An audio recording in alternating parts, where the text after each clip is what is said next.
So just a quick announcement for the students amongst us here. It would be better if you to occupy the seats so we can have a compact hall. It's better for photography and for the TV cameras. This gives the impression of a sparsely populated hall. So if you can just move forward, I expect you would interact regardless of your various institutions. Come together so we would have a more compact hall. Thank you, Prof. Well, it's just the discussant. The discussants are here.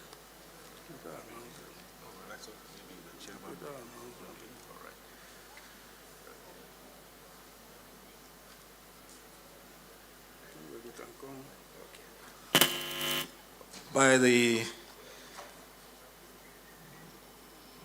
By the chairman's permission, let me call on the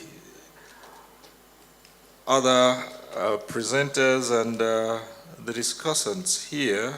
I believe that from the first paper, Dimensions of National Security and Development in Nigeria. The second paper, of course, is Building Nigeria Through National Integration from the Dimension of National Security. And the presenter is Professor Babatunde Bolaji Bernard. The discussants, Rear Admiral Tim Dakwat, retired, and DIG Habila Joshak, retired. I wonder if the discussants are here or their representatives. But, all right, please. Yes, please. So, I think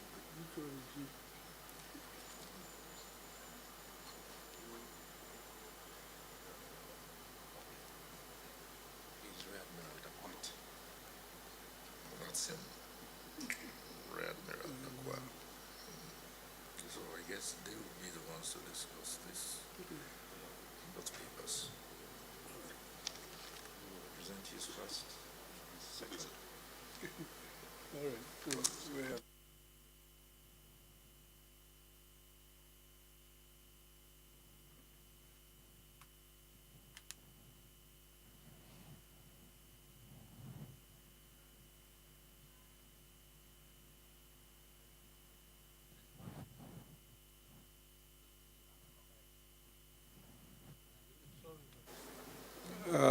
good afternoon. Good tea break, lunch break maybe. Oh. All right. That's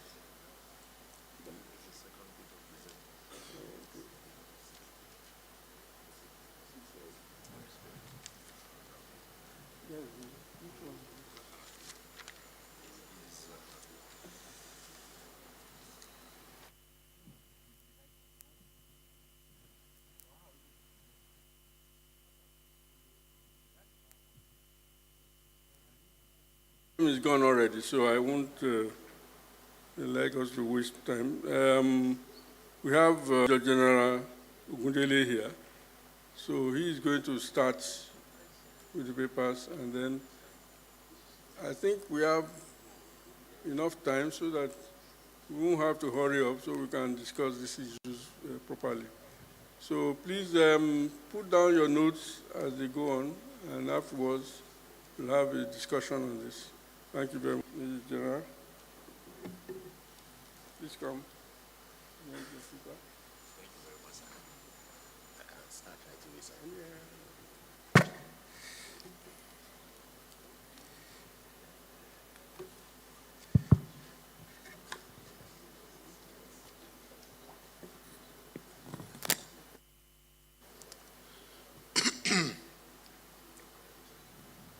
The Honorable Minister, Federal Ministry of Special Duties and Intergovernmental Affairs,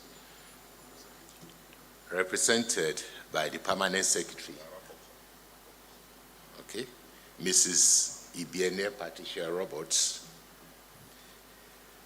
the keynote speaker, His Excellency Executive Governor of Borno State, ably represented by Ambassador Adamu Abbas, our Royal Father, the Totif, represented by His Royal Highness, Chief Afatio Ajokoto Jengba, the General Manager, Chief Executive Officer, National Theatre, Professor Sonny Udodu, Man Governing Board, Nigeria National Merit Award, Professor Shekarau,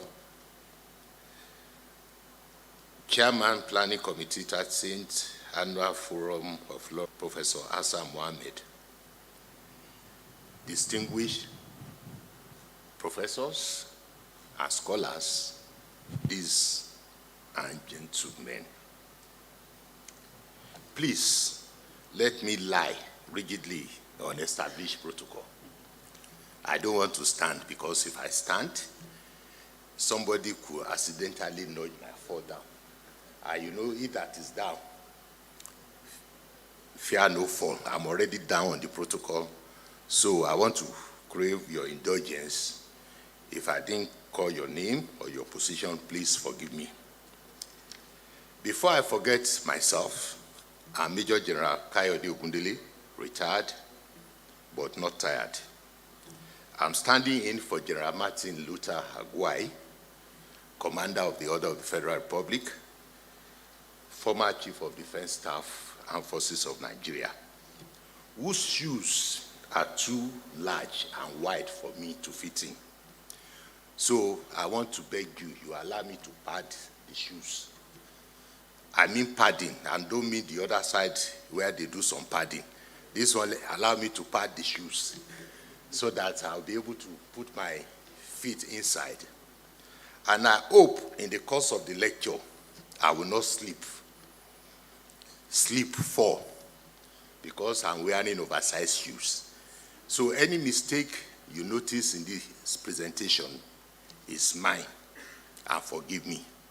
But any credit due, please kindly pass it to the respected General Agwai. I want to first of all thank the organizer for deceiving us with tea break. Instead of tea break, we have a sumptuous meal.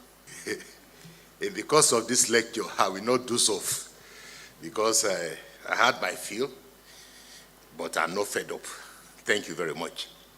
This morning, I will be making a presentation on dimensions of national security and development in Nigeria. Without much ado, I ride on. Globally, governments have the responsibility of providing security and safety for their citizens and properties, which is the bedrock of human existence. Before 1990 and end of the Cold War, security was state-centric, based essentially on military dimension. This is in line with the postulation of realists, which believe that national interest is the currency in the international system, which in turn is dependent on power measured by military might, and that the ends justify the means, as there is no morality. Owing to the anarchical nature of the international system, governments have to contend with physical security of the states in addition to the security of their citizens. In the post-Cold War era, the meaning and context of national security has gone beyond the dimension of cohesive military apparatus of the state alone. Challenges to national security spanning issues like terrorism, economic and energy crisis, poverty, food security, climate change, unemployment, and bad governance have added new dimensions to the concept with huge implications on and for development. The management of these security threats are a major factors in the classification of countries as being stable, safe, or safe, failing, and failed states. As a nation state, Nigeria has its territory, history, economy, socio-cultural identity, and population. The sovereign identity of Nigeria lies under the inherent features, and our national security must cover them. The National Security Strategy 2019 highlighted the security threats confronting Nigeria. These threats are multifaceted and mutating rather than quickly, becoming less predictable, with blurred boundaries between external and internal factors. Irrespective of the sources of these threats, either from the global, regional, or domestic levels, they are mutually reinforcing and not exclusive of one another. These security threats will require an integrative and effective coordinated management efforts within the domestic and international frameworks. The requirements for contemporary management are beyond the government's provision alone. This explains why in some countries the national security strategy, the whole of society concept is being adopted. This is to ensure that all segments of the country are involved in the security architecture and provision. And this brings me to the aim of this presentation, which is to challenges to the management of national security in Nigeria with a view to profiling the way forward. And to achieve my aim this morning, I will cover overview of national security dimension, regional and global security challenges, impact of insecurity on national development, challenges to management of national security in Nigeria, and lastly, the way I will start with conceptual clarification. There are two main variables in this discourse, which are national security and national development. These are conceptualized for clarity and analysis, starting with national security. There's no universally adopted definition of security, which elected the availability of a mono definition of national security. The concept of national security was deemed to have been interpreted narrowly in the past as being primarily concerned with the security of the territorial space from external aggression or protection of national interest, thus relating more to nation states than to the people. This narrow-centric approach has been widened to include the safety of individuals and groups from threats such as hunger, disease, political instability, and protection from sudden and hurtful disruptions in the patterns of daily life, from state-centric to individual-centric, or the notion of human security, which succinctly explained by Kofi Annan as embracing far more than the absence of violent conflicts. It encompasses, according to Kofi Annan, and I quote him, human rights, good governance, access to education and health care, and ensuring that each individual and choices to fulfill his or her potential. Every step in this direction is also a step towards reducing poverty, achieving economic growth, and preventing conflicts. Freedom from want, freedom from fear, and freedom of future generations to inherit a healthy, natural environment. End of quote.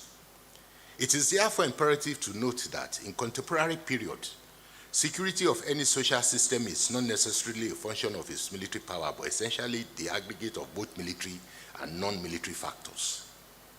This definition accommodates social, economic, cultural, technology, and political variables in addition to its military variables. The reality is that a country overwhelmed with high rate of unemployment, political instability, poverty, hunger, diseases, population explosion, environmental degradation, among others, we find it difficult to secure as citizens. Next is national development. Development has been defined and interpreted in different ways by various scholars. There's this popular conceptualization of development by liberals based on gross national products and other variables of growth, which has been found to be unreliable, static, and restrictive. Michael Todaro observes that while economic progress is an essential component of development, it is not the only one, as development encompasses material side of people's lives. The implication is that economic development differs from, whereas economic development is a policy intervention that endeavors with the aim of economic and social well-being of the people, while economic growth is a phenomenon of market productivity and the rise in gross domestic product. Meyer struck the right chord when he observes that development is more than just the acquisition of industries, but includes such ideals of modernization as rise in productivity, social and economic equalization, modern technical know-how, improved institutions and attitudes, as well as rationally coordinated policy apparatus. Development is tied to security, as Robert McNamara asserts that security is development, and without development, there cannot be security. It does not develop, simply cannot remain secured for the intractable reason that its own citizenry cannot shed its human nature. Now, to overview of national security dimensions. There are several components of national security. The list is as much as human activities as all endeavor now has security implications and connotations. They include political, diplomatic, information, military, economic, environmental, and social dimensions. Others are energy, human, health, technology, legal, food, and cyber, to mention a few. I will start with human security dimension. Humans are facing all dimensions of threats, which are not only on individual basis, but also national and international. The protection of human beings against exclusion, hunger, poverty, violence lies under the domain of the human dimension of national security. Efforts, therefore, must be people-focused. Like in other countries, there are several human threats, such as poverty, hunger, exclusion, violence, among others. Therefore, human security is key to dimension of national security. On political dimension, political security at the basic level means prevention of government repression and systematic violation of human rights. Political security concerns the existence of the state, political rights of citizens, and political culture. It is about the protection of the citizenry from government repression, freedom of expression, association, press, and freedom of choice to vote. Political violence and marginalization are two of the main sources of political insecurity in the country. Then let's consider the information dimension. The cheaper and faster means of communication and transportation has enhanced ability to get information on other parts of the world. This has led to the saying that the world is now a global village. The development of information technology has provided immense smartness in the way things are done and viewed in the world. On the other hand, abuse of information technology has become a headache among nations of the world. Increasing virtual world reinforced by COVID-19 pandemic demands extra efforts in education awareness programs, leading to ethical, legal, and economic issues. Nigeria's usage of information technology and network capabilities in the quest for national development has created a vulnerability to cyber attacks. Cyber threats are inherently asymmetrical, with the increasing range of actors engaged in espionage and warfare. The proliferation of such actors, both within and outside Nigeria, has heightened the threat profile, demanding increased security measures. This will require technical and intellectual capacity and the protection of systems and structures against all forms of cyber attacks. The military security capability of a nation state to defend itself or deter military aggression. Alternatively, Military security implies the capability of a nation state to enforce its policy options by the use of military force. The military plays a key role in strengthening the political dimension of unity of the country through effective civil-military relations. The 1999 Constitution of the Federal Republic of Nigeria, vide section 217, outlines the roles of the military of defending Nigeria from external aggression, maintaining its territorial integrity and securing its borders from violation on sea, land, and air, suppressing insurrection, and acting in aid of civil authority and subjected to checks by political authority. On the economic dimension, the economic sovereignty of the country lies under economic dimension of national security. More specifically, its objective to protect the economic sovereignty from internal and external economic threats and shocks. Like other countries, Nigeria is operating within the global economy that has both opportunities as well as challenges. Therefore, the economic dimension in the context of Nigeria should primarily focus on the use of global opportunities rather than global traps. In addition, the economic dimension also covers monetary, industrial, and trade sectors. It is affected by legal and energy dimensions, to mention a few. Economic challenges such as energy deficit, crude oil-related crimes, unemployment, poverty, and global economic challenges pose threats to Nigerian economic security. Food security could be lumped under this dimension, but is also part of social issues, land ownership. The socio-cultural dimension. Socio-cultural threats to national security are best understood within the context of social cohesion, demography, health, and educational developments. Political stability and social cohesion are envisioned as prerequisites for sustainable socio-economic growth.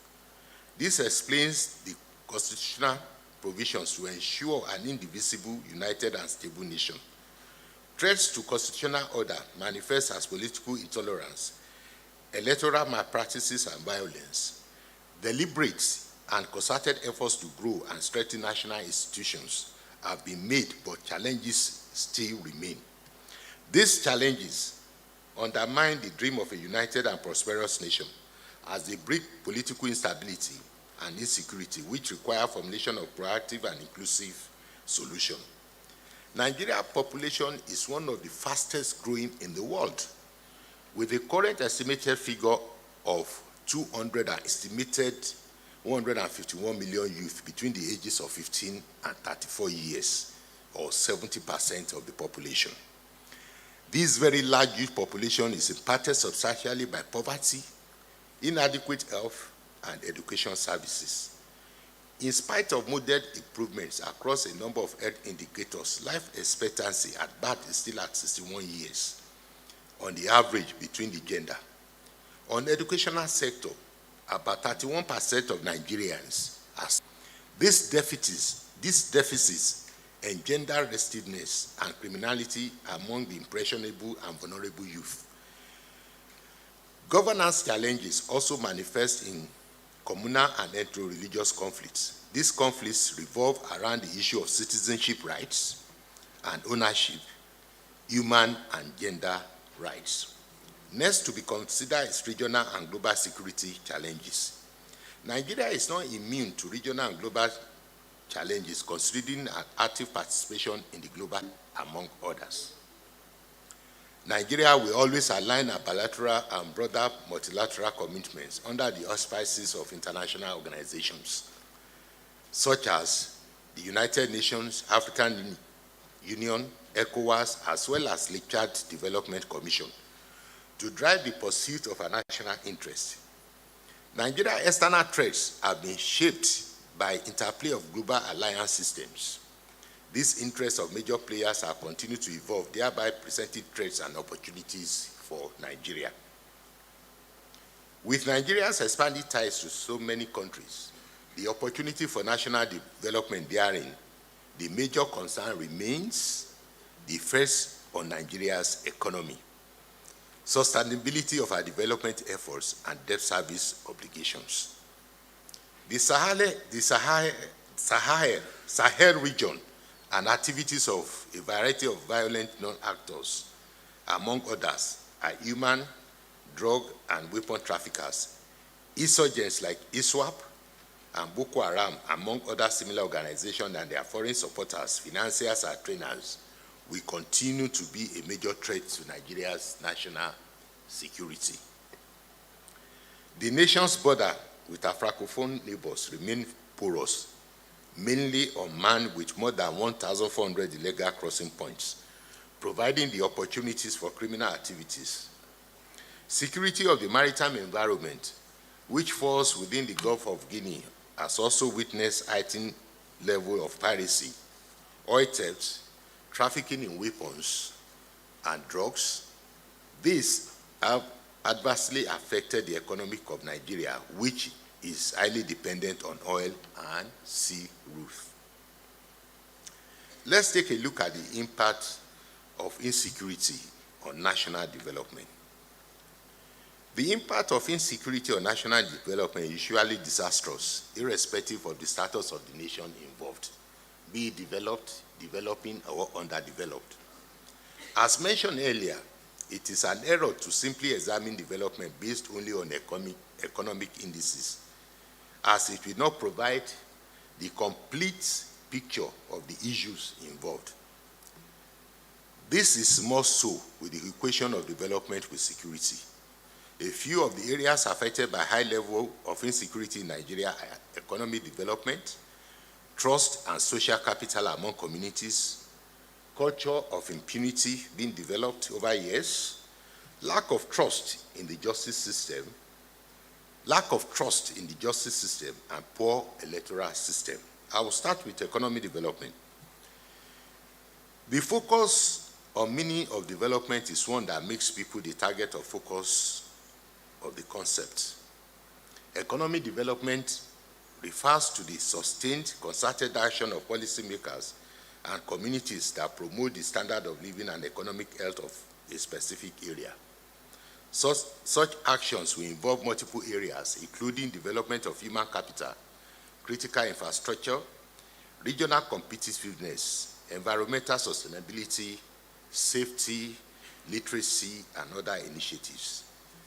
Activities of non-state actors, policies of assault, corruption, among other factors, have resulted in a high level of insecurity in the country. Since security and development have direct relationship, economic activities have been adversely affected, resulting in more citizens dropping below poverty line. Roads nationwide are bad, becoming unmotorable, and indeed the cost of traveling by any means in the country is becoming unbearable. Destruction of critical national infrastructure by criminals, which include communication, oil, schools, healthcare facilities, and lately INEC offices, has further compounded the level of insecurity. The high inflation rates, escalating food insecurity have further impoverished the citizen, thereby threatening the social fabric of this nation.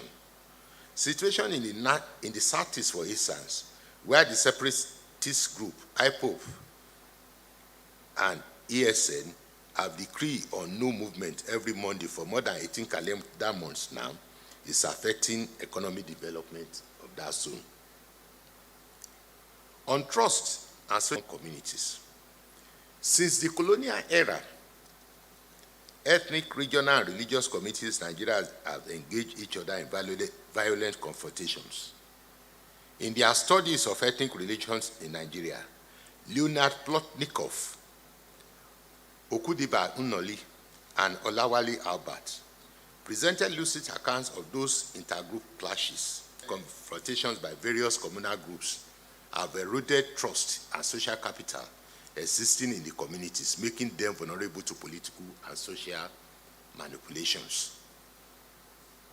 People living outside their states of origin are most times excluded from participating in governance and political life of their place of residence because they are perceived as non-indigenous.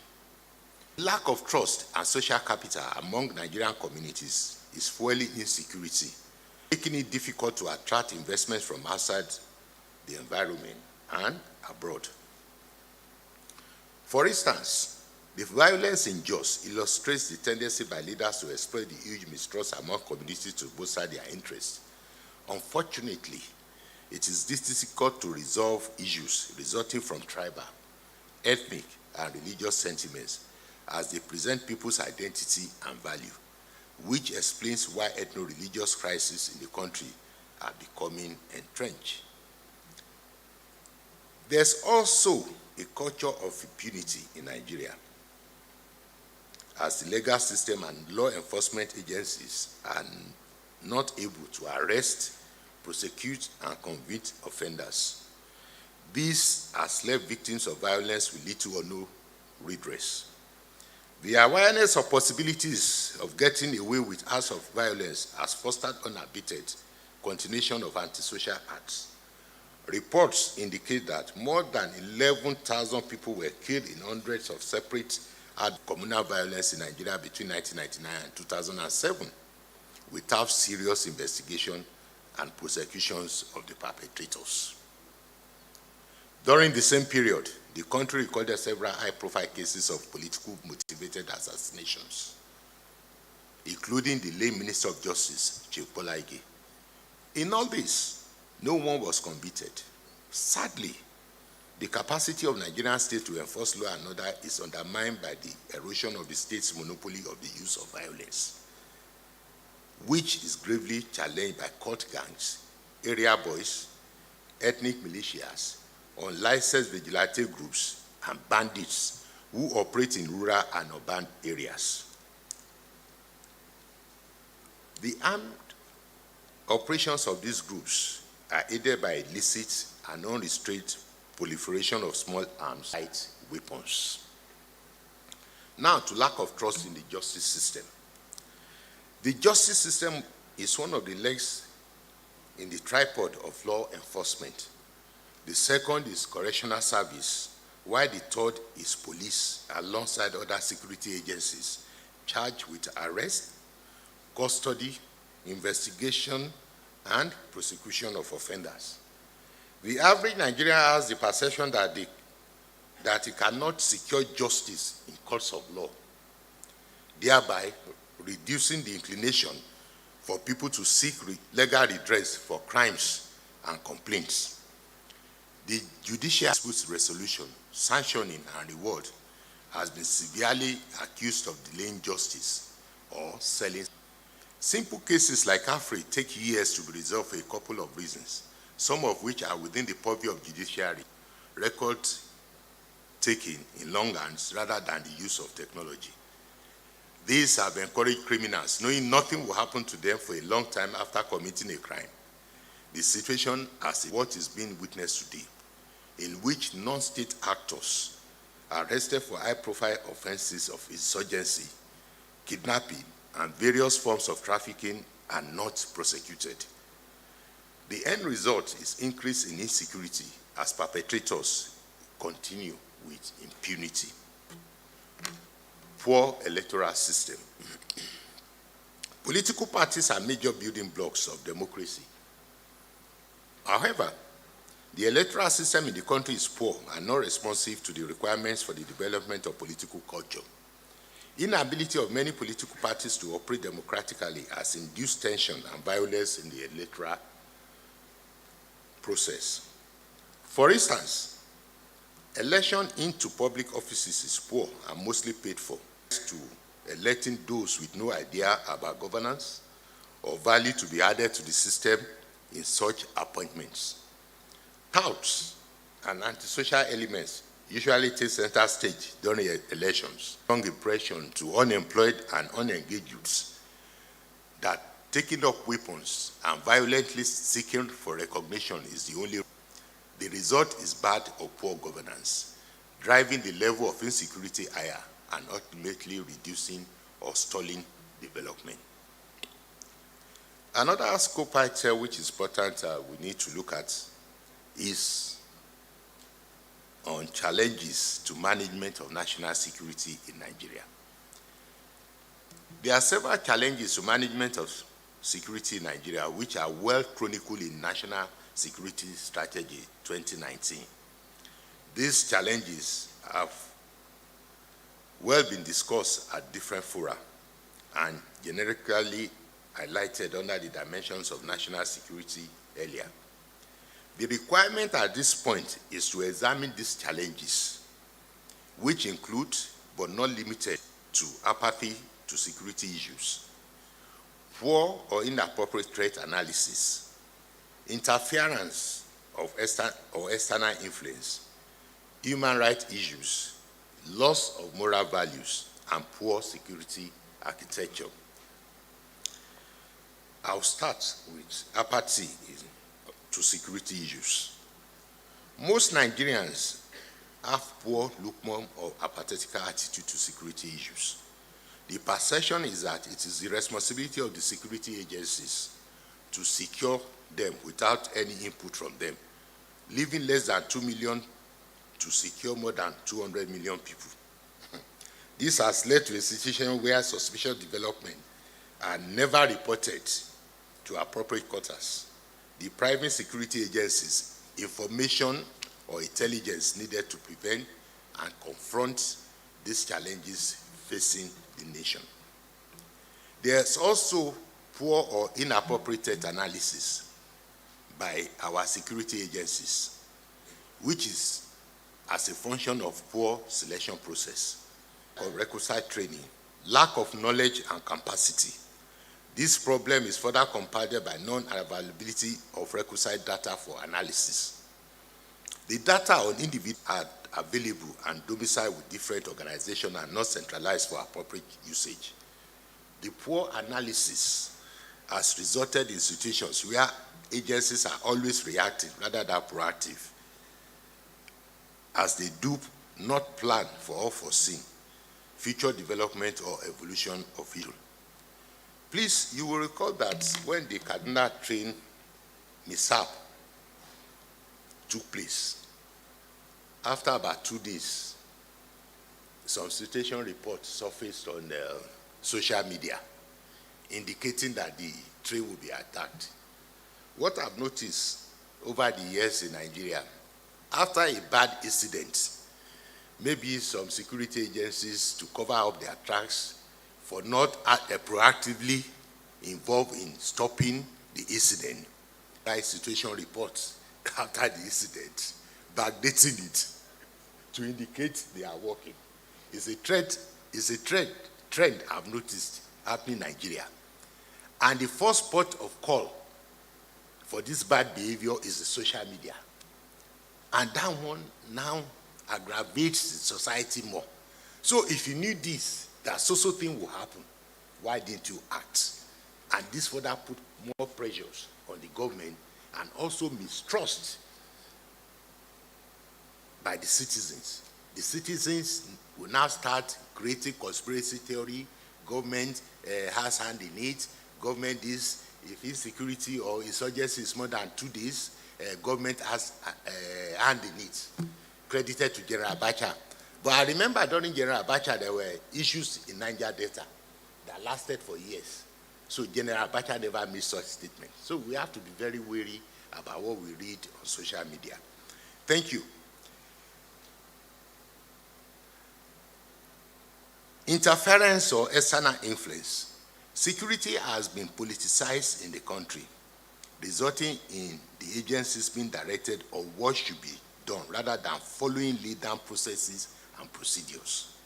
The end result is pursuit of wrong channels or major developments in the policy, deliberately and compounding impunity and corruption in the system.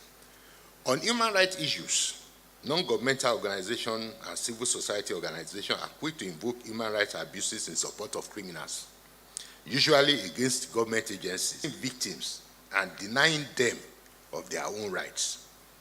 Organizations like Amnesty International would rather want a terrorist to be treated nicely, irrespective of the crime committed, or people affected by the crime committed by such terrorists and criminals.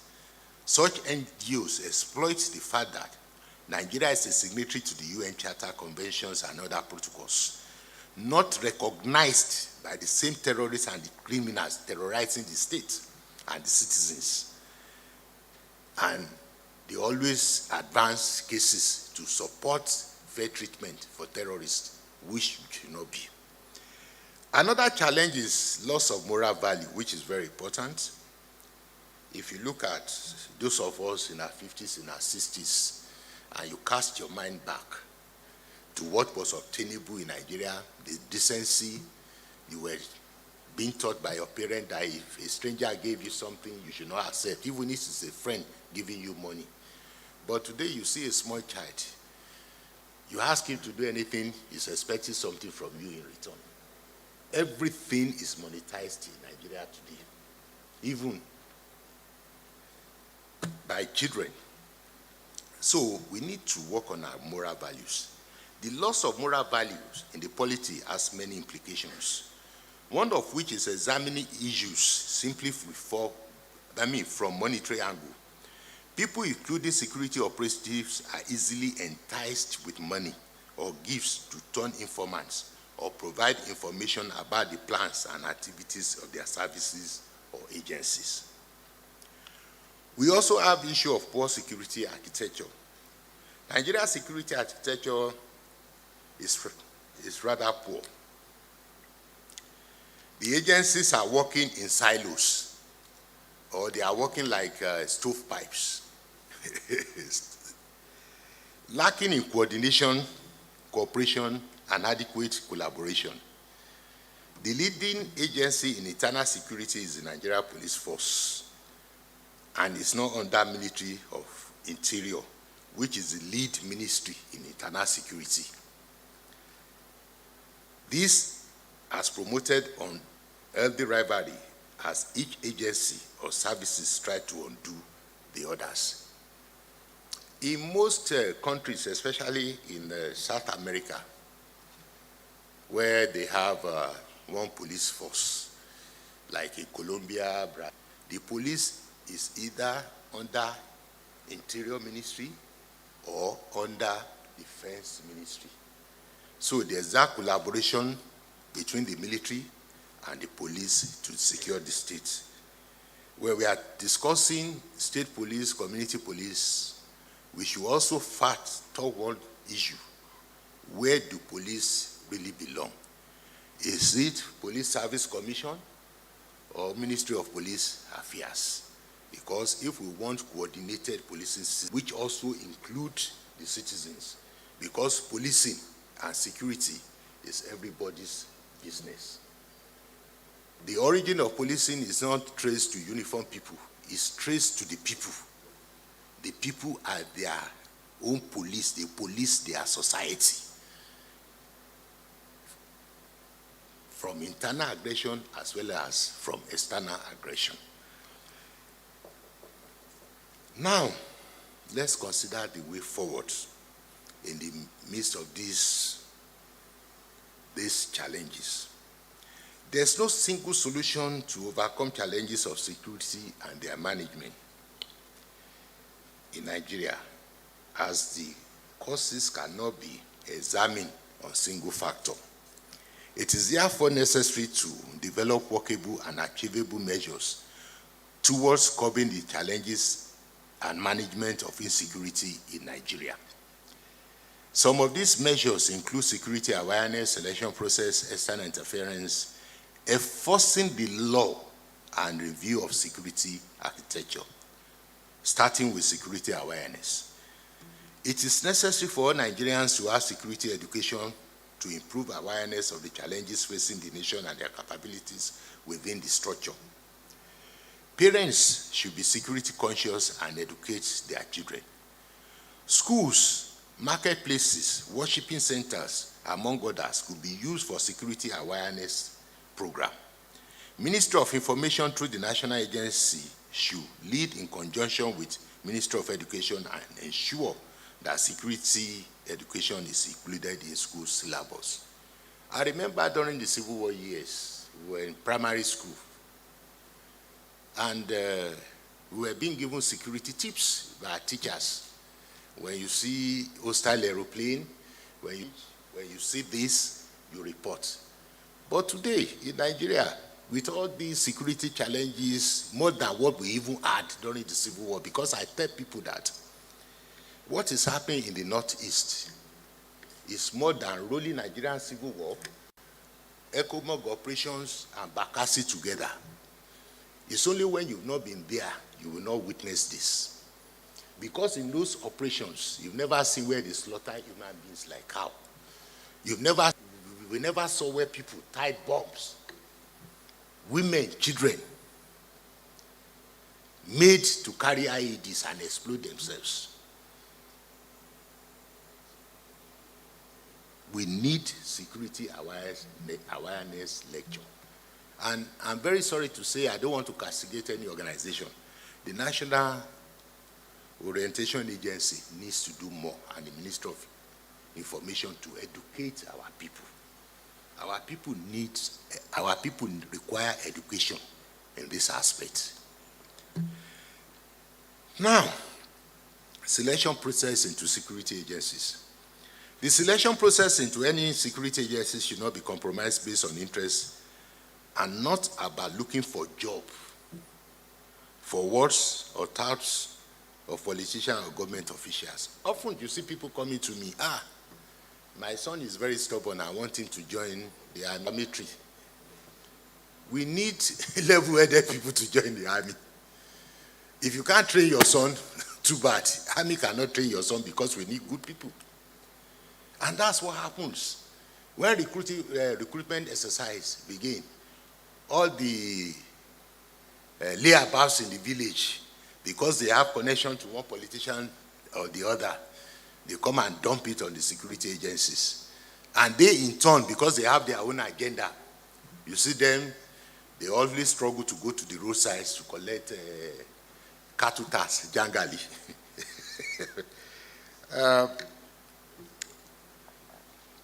The level of training in all the agencies should be improved upon, which will affect the knowledge base and ability to critically analyze situations and plan ahead. Thus, personnel will be proactive as events could be predicted and eventuality planned for. In this period of Internet of Everything, data are essential for planning. The National Identity Management Commission could be taxed on data of all Nigerians. We are still battling with telephone registration. I don't know when they will start cutting off people's line, because up to today, people are still buying unregistered SIM cards in Nigeria. While technical details and register of criminals, among others, could be held by DSS and Nigeria Police Force. On external interference cannot be avoided. That's very true. But the sole development of processes and procedures, which are to be strictly adhered to as to build resilience. Any deviation from the procedure can easily be stopped and corrected before it corrupts the entire system. Most processes in this country have been disrupted, which require immediate fixing. So we need very strong institutions. Enforcing the law. It is necessary for the Ministry of Justice to ensure laws of the land are enforced. When this is done without fear or favor, those invoking human rights violation will not have much ground. Application of appropriate legal rewards and sanctions will always be reduced, will reduce the human rights issue and raise the moral ground, which will invariably reduce money entrapment in the system. Giving people the feel or sense of belonging in the country will also reduce the challenges and management of security. Lastly, review of security architecture. This is a requirement for the review of nation security architecture. The need to place the police appropriately cannot be overemphasized.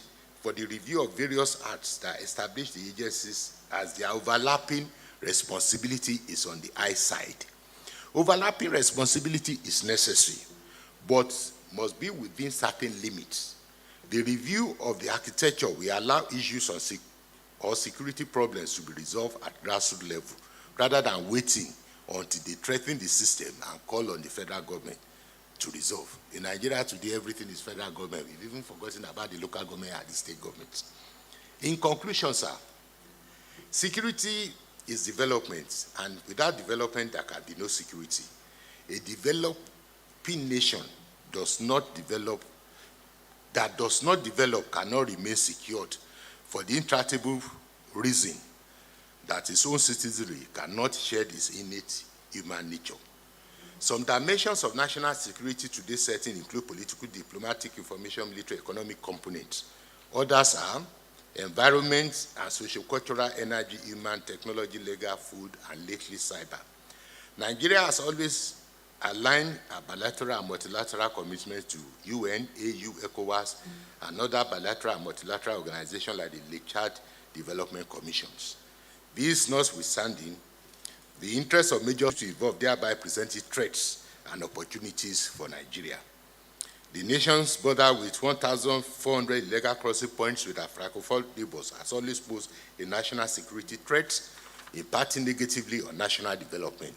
Other challenges to the management of national security in Nigeria include apathy by most Nigerians to security issues, poor and inappropriate threat analysis by security agencies, as well as interference or external influence on security issues.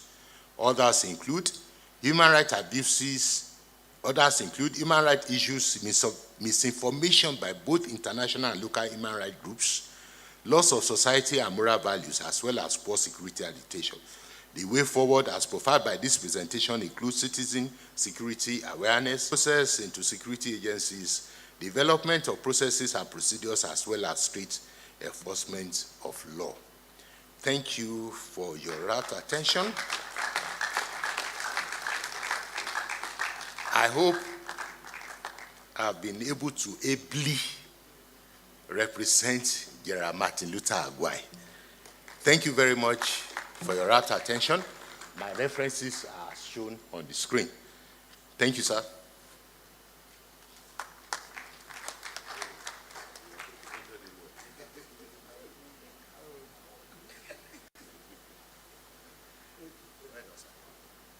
Well, that was really comprehensive, and I didn't really want to stop him. But I'm afraid the next presenter won't have as much time. Otherwise, we won't be able to discuss this. Particularly the students, I hope you have all your questions ready. It's really a comprehensive paper. I hope the paper will be available for others. Now, I'm going to call on the next presenter before we have the discussant intervene. So, Professor Bernard, please come forward. Thank you.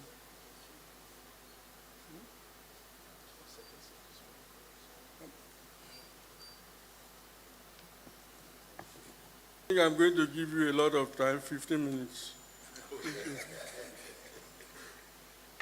Thank you, my chairman.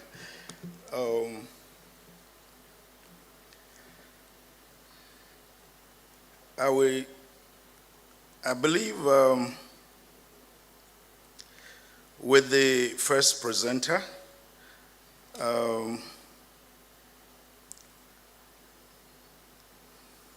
15 minutes is indeed generous, sir.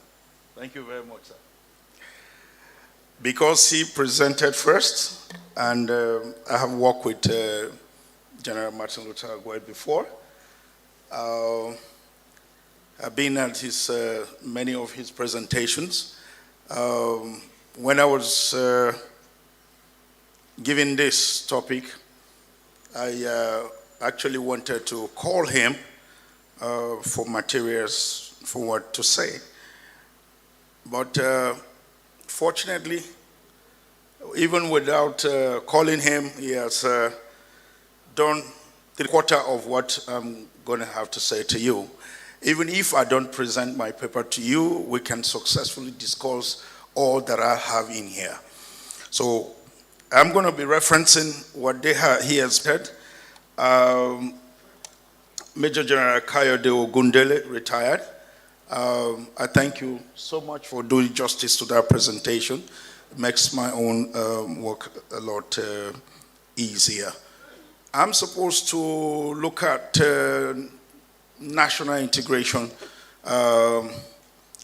from the dimension of national security.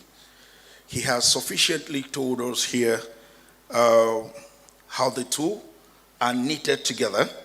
So I'm just going to drive in the nail, the last blow, so that you can take this serious matter home.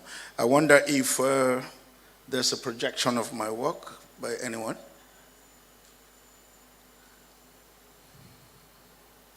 The IT people.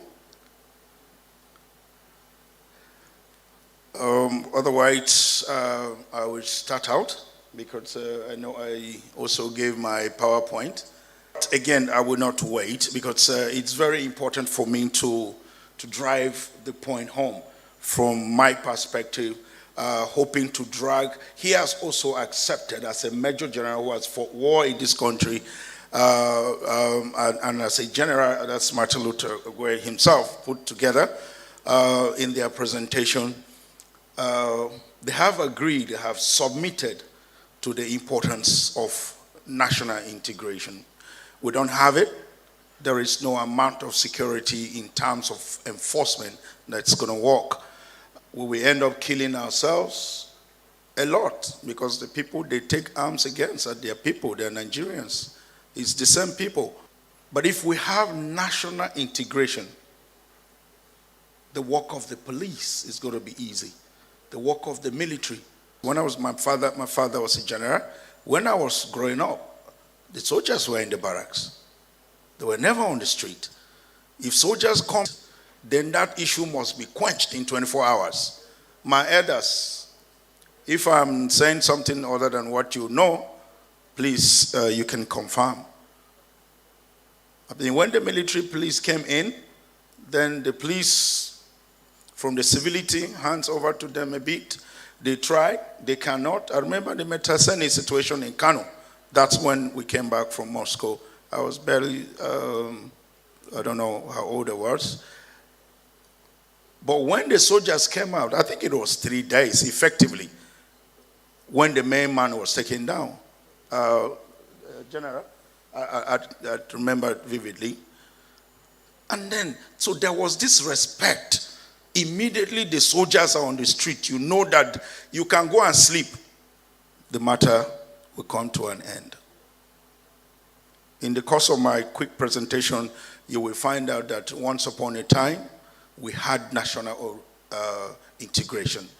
And then the country was working in all the attendant benefits.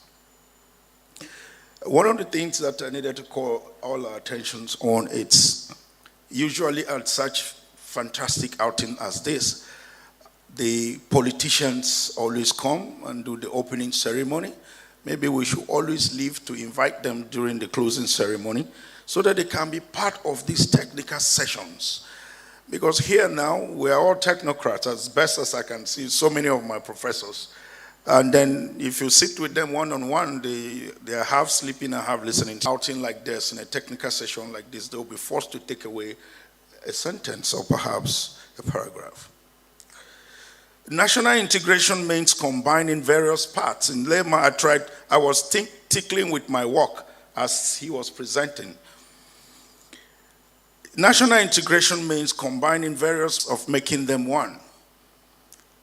And national integration ensures that all the people from multiple cultures, religions, and communities stay together as one. That's a sentiment. There's something, one common thing binding us. And that's what we're going for. It doesn't matter if I'm Hausa, Igbo, Yoruba, Ishekiri, Tiv, Idoma. It doesn't matter.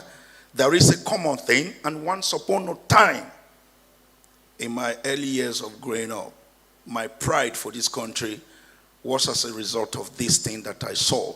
That anywhere, when we came back from Russia, I missed into the country because I couldn't speak any other language but Russia. I missed many times as a small boy. But every time they take me back to my father's house. And when they take me back, it doesn't beat me. So I miss again in trying to find my way around town and all that. He never beat me. Why? Please, if you can look in between, you can find the answer. There was no need to be afraid. The son will come back. Nobody will carry him and go and do rituals. Nobody will kill him. Nobody will kidnap him and ask for money. No, no, no, no. He never beat me one day. He will act so normal as if I haven't done any offense. What went wrong? National integration is a psychological. It has to be. It's from in. It's a psychological and educational process involving the development of unity, solidarity, and cohesion in hearts of the people. A sense of companionship and feeling of loyalty to the nation. This is done informally and formally, willingly accepted by the people, acted and promoted amongst the next generation.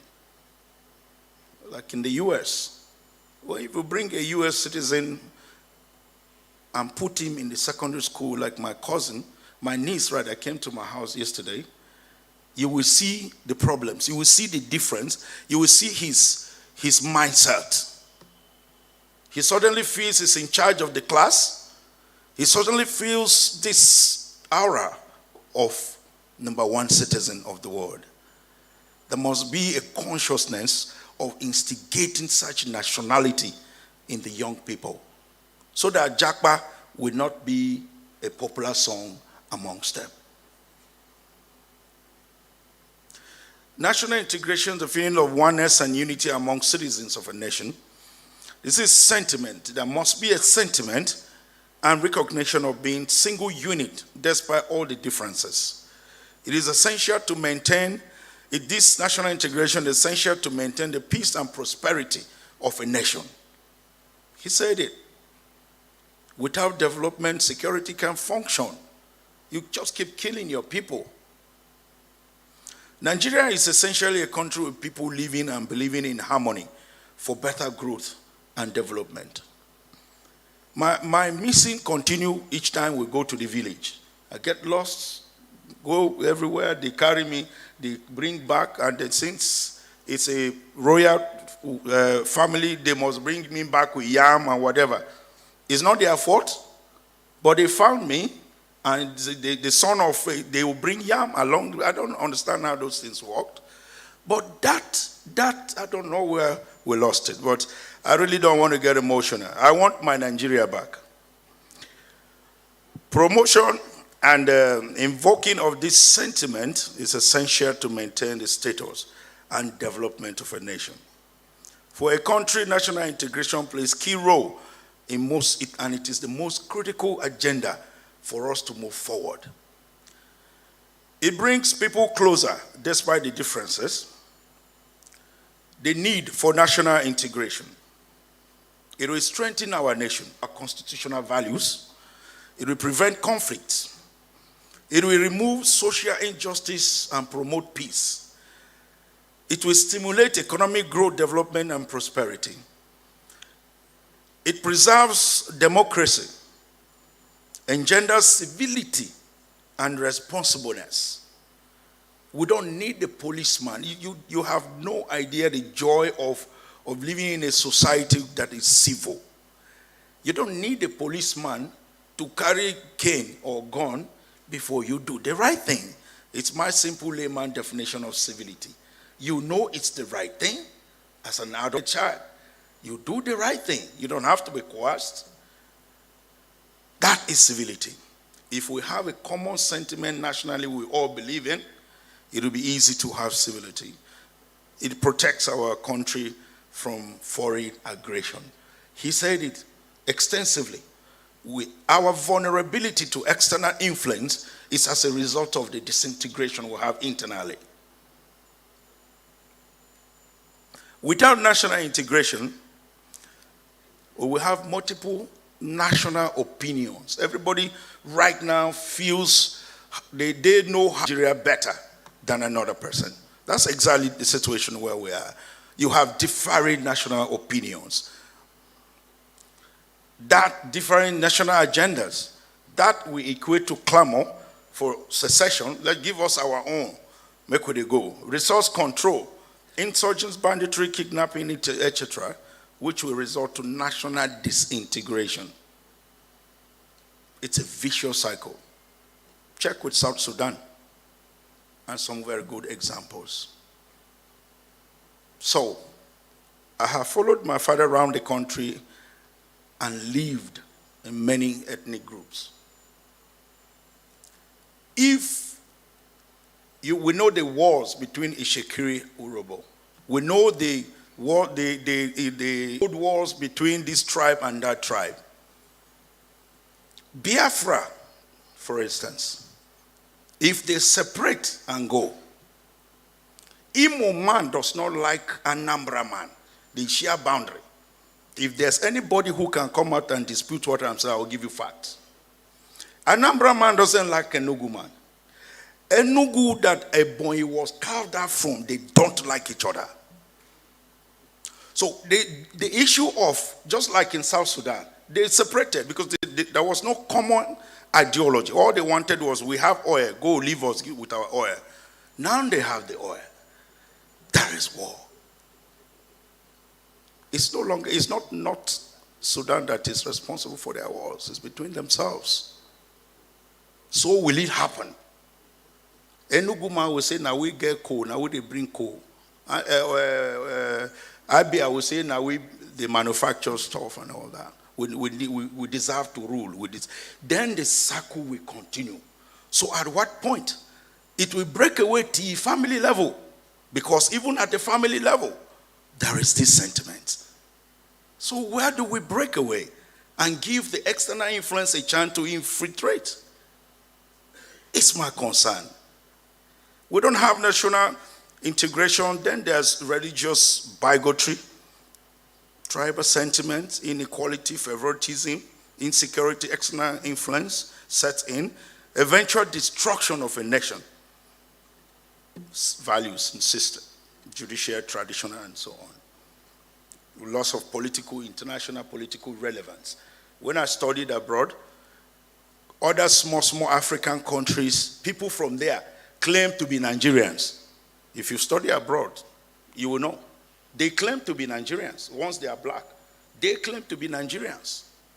That's the relevance. But we're losing that. We've lost it. When you go to a national and international presentation and you proudly step out. I'm a nuclear scientist essentially. Once upon a time in the UK when they were having problem with the nuclear system, we were invited. I was the only black and the youngest. I guess I was 30-something. This pride that you have, that you are coming from Nigeria, and Nigeria is paying his dues to UN. Nigeria is doing these things internationally, and you're supporting ECOMOG. Nigeria is doing these things, give you that pride. We've lost it. Now they will say you are a Nigerian, they don't even know you are there.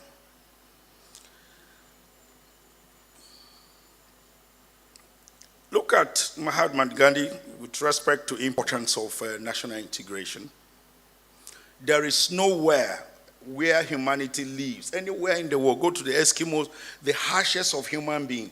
There is nowhere on earth that you cannot find people that can be civil or come together for a common purpose, given the right circumstances. We have to promote this national integration. And this outing is one of the biggest medium for such. Full of laureates, people who have distinguished themselves in various fields. It's one of the best gatherings to start the propagation of this national integration once again. Justice and equity, it's what we must do. Good governance and ethical leadership. Proper election of leaders to political offices, as it's coming 2023. Elimination of corruption, bribery, unfair distribution of wealth. He said all this.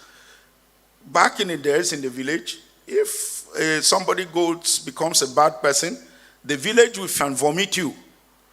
Not to talk of foreigner, comes into their village, pitch a tent. This banditry cannot move. 30, 100 bikes, boom, boom, everywhere, and the villagers are not aware. It's not possible. but for economic reasons, I am sure these days the villagers collect money and harbor them and protect them. They don't give out the information. But once upon a time, that wasn't the case. Education of the young ones on national agenda, the sentiment of Nigeria. Everybody wants to jack, but everybody wants to go away. But there's no country like Nigeria. I've been to 26 of them. The most important, probably. There is no country like Nigeria. Awareness creation and orientation of the entire populace on the agenda.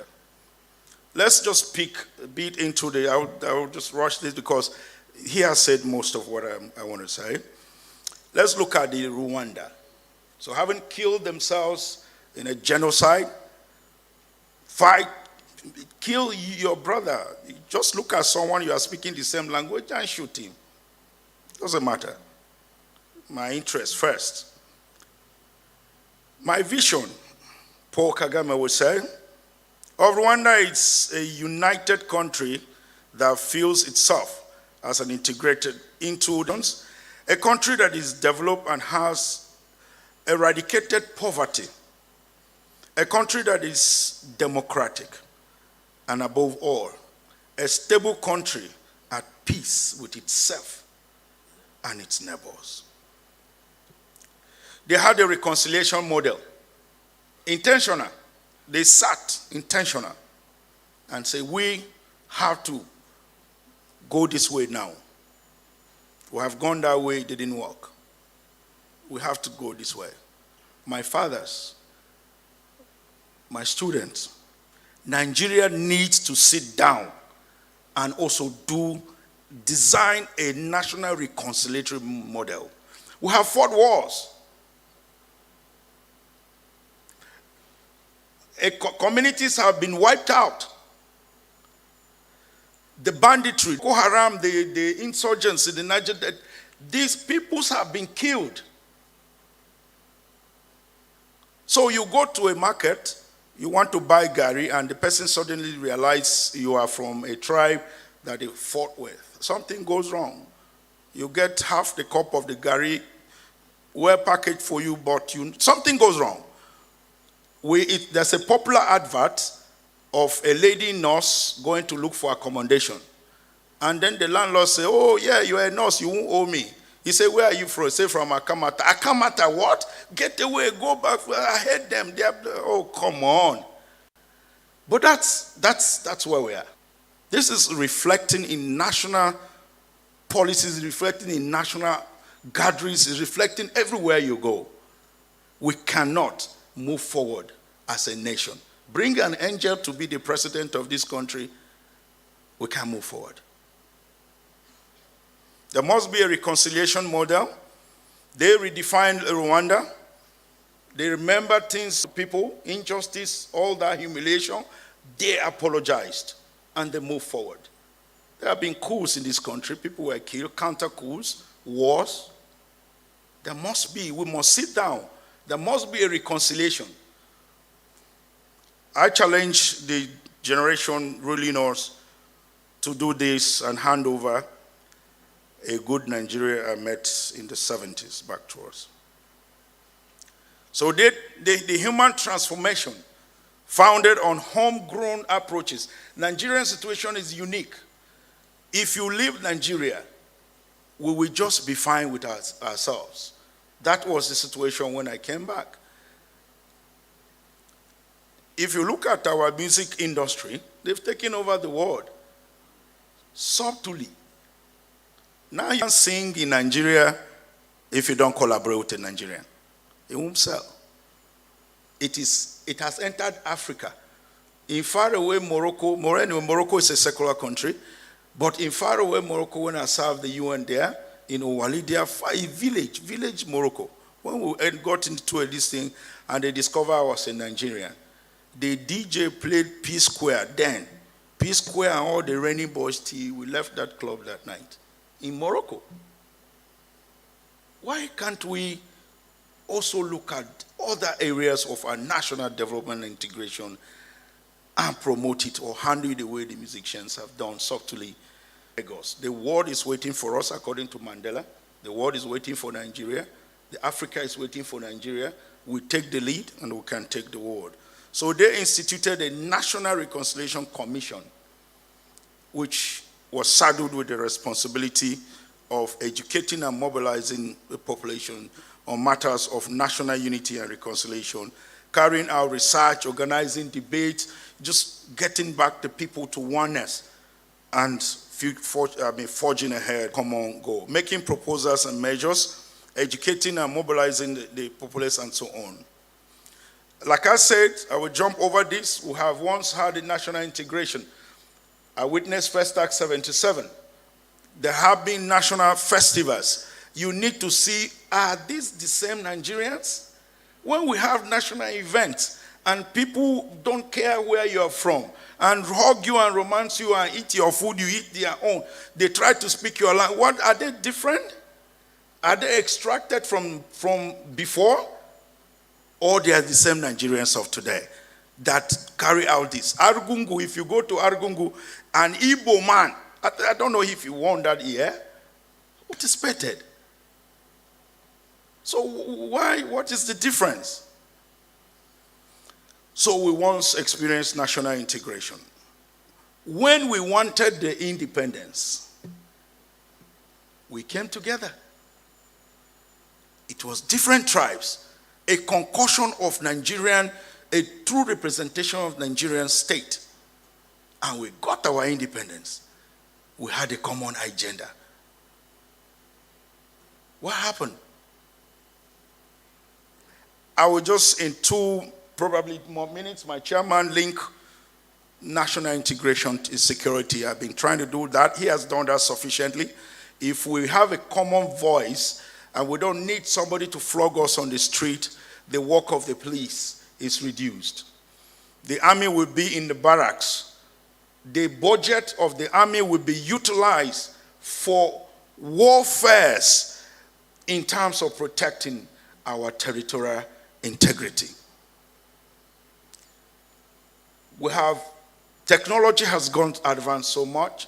If you look at the US's budget on national security, it's alarming. I wonder why they spend so much. But if I've spent for our military to take care of Niger Delta, Boko Haram, this one, that one, Biafra, this one, calculate it. Estimate that money and see what it can do. Maybe to ASU.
go moribund, it goes.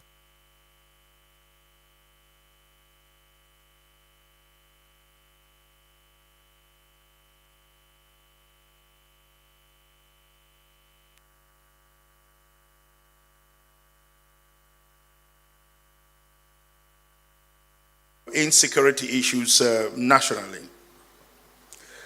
I have also spoken about the breakaway.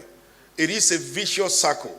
We will break up to the family level, we will still break if we don't manage these differences. Because it is, we are always looking at Nigeria like one very huge universal entity. If you narrow it down, bring it down, like Nigeria as a family of 1, 2, 3, 4, 5, one husband, one wife, 3 children, you will understand that all that we are doing it to ourselves. We're not doing it to anybody. We can break away. Then the tribe that will say we are the dominant tribe in this region, now we go rule. Then fight will continue. That we fought harder than you. How can you say because you are dominant, blah, blah, blah. The disintegration will continue until the family level. They will still fight. It is only remembering, if you look at the family ruling, the political class that are ruling, the people who are together. So the breakaway is a chain reaction. It shouldn't be started like an atomic bomb. It shouldn't be started. We don't need to break away. We give the foreign influence easy opportunity. In conclusion, I'm pretty sure with the presentation of the earlier speaker, Major General Kayode Ogundele, national integration ensures once among a people in a binding force. It's spiritual. It is very spiritual. I gave someone a blow in Vienna who was talking about corruption in Nigeria. He's from Tunis. Our superior was from Belgium.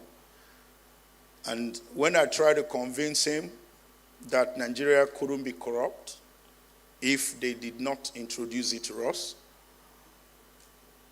he was trying to know Nigeria more than myself, so I gave him a blow. Yes, it's a sacrifice I needed to make. I'm not supposed to fight a colleague at UN. You shouldn't. I did, and I put in my letter. Yes, because if they sack me, I will lose all the benefits. But I knew they will sack me if he reports. Because my mom is a thief woman. I eat a lot of yam. So I give one blow. I don't beat somebody. I don't fight. So I gave him only one blow. My chairman, and he went down. So I took a bow. But I'm still on mobility, so I go on expert missions for the UN. That's okay for me. But my heart, I couldn't stand there and let him tell me about my own country. So I did that. The model of Rwanda, I'm just telling you the sentiment that we must bear about the country we belong to. Is the best in the world. The model of Rwanda is a classic example of propagating national integration. We must have a model of national unity and reconciliation. And we must humble all ourselves. Everybody who has offended during the coups, during the wars, during the killings, we must apologize to each other, romance each other, sit down and say, okay, we have this oil, we have this mineral, we have these human resources, we have this. Bring back everybody from diaspora. In 2 years, if it doesn't happen, I will sign my head on the gallows. Nigeria has experienced national integration before with its attendant benefits. We were champion. We were the giant of Africa in its realness. This ECOMOG wars, because my father, a general is here, if I'm lying also, my father, once the Nigerian contingency arrives at the ECOMOG, the military, they adjust. And we have gone and we have quenched wars in probably other places in the world. The loss of this sense of belonging among the different segments of Nigeria has led to the breakdown of law and order, clamor for secession that will fragment the country and weaken its international significance. It's very apt right now to institute a national reconciliation mechanism to return Nigeria to its former glory. Again, the lesson learned from Rwanda, reconciliation after they killed themselves. Reconciliation is a painful process. It's going to be painful. That requires knitting the torn social fabrics, healing wounds, rebuilding a sense of togetherness, and creating of institutions that promote national unity and accountability. So I recommend national integration is an immediate requirement to ensure equality among all citizens, higher growth and development of citizens, and eventually the nation. It is also essential to balance equality among all peoples, religions, and communities. It is important to give all citizens equal opportunities, same facilities for all citizens, irrespective of their backgrounds. I wonder why national scholarship and there is state of origin on the form. We don't need it. The government is to ensure national integration and look to check that all citizens living in the country have truly accepted to reconcile and so on. So my final slide, Rwanda history was unique and required unique problem-solving mechanisms. So is Nigeria. Rwanda had protracted divisive system. They fought. At some point in time in war, you don't even know why you're fighting, but you just join. Rwanda conflict involved Rwandans. Nigeria conflict involves Nigerians. It is Nigerians that can sit down and resolve the matter. It is not foreigners that can do it for us. I thank you for listening and being patient with me. Thank you very much.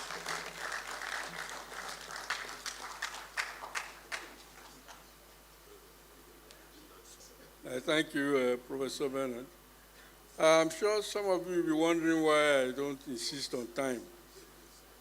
Well, we are discussing national security here, but there's also personal security. All the people who are speaking are soldiers, and I'm just a bloody civilian.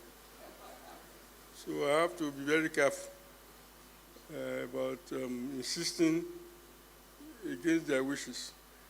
Anyway, so we're going to go to the last person now, who is the discussant, who will try and put all together what we've heard so far. And then we'll have a few questions before we go. So thank you. I call the retired DIG to come now. Yeah.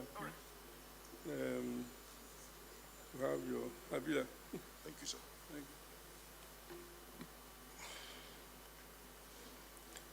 you. Mr. Chairman, sir, distinguished guests, our royal fathers, technocrats of the academia, our students from Nasarawa and Bingham universities. Let me stand on this existing protocol. I'm not ready to lie on the protocol like my fellow general. I'm in the Navy, so I don't live in trenches. Yeah. So, honestly, I've enjoyed myself today, especially from these two papers. This last paper dwelt extensively on building Nigeria through integration from the dimension of national security. Now, I want to start like this. If you have a country of about over 200 million people now and is aspiring to, by 2050, to reach, I think, 500 million or something, and you have 774 local governments with well over 251 ethnic groups and languages, it is just normal that there will be friction, there will be differences, there will be animosities that can translate to bitterness. But then, managing those differences, in the words of the sage, late Sir Abu Kartafa Balewa, he was telling Zik of blessed memory that it is not learning how to live with our differences that can move us forward, but it is learning how to understand those are differences. And that makes sense. And I think what he said is still relevant to us today. You know, he said something that to achieve your national aspiration, you must guard your national cohesion.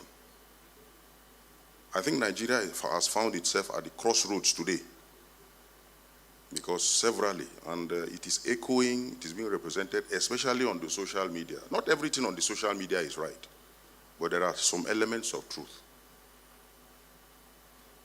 A German told us way back in '95 that the only country he has seen that everywhere you plant something and it grows is only Nigeria.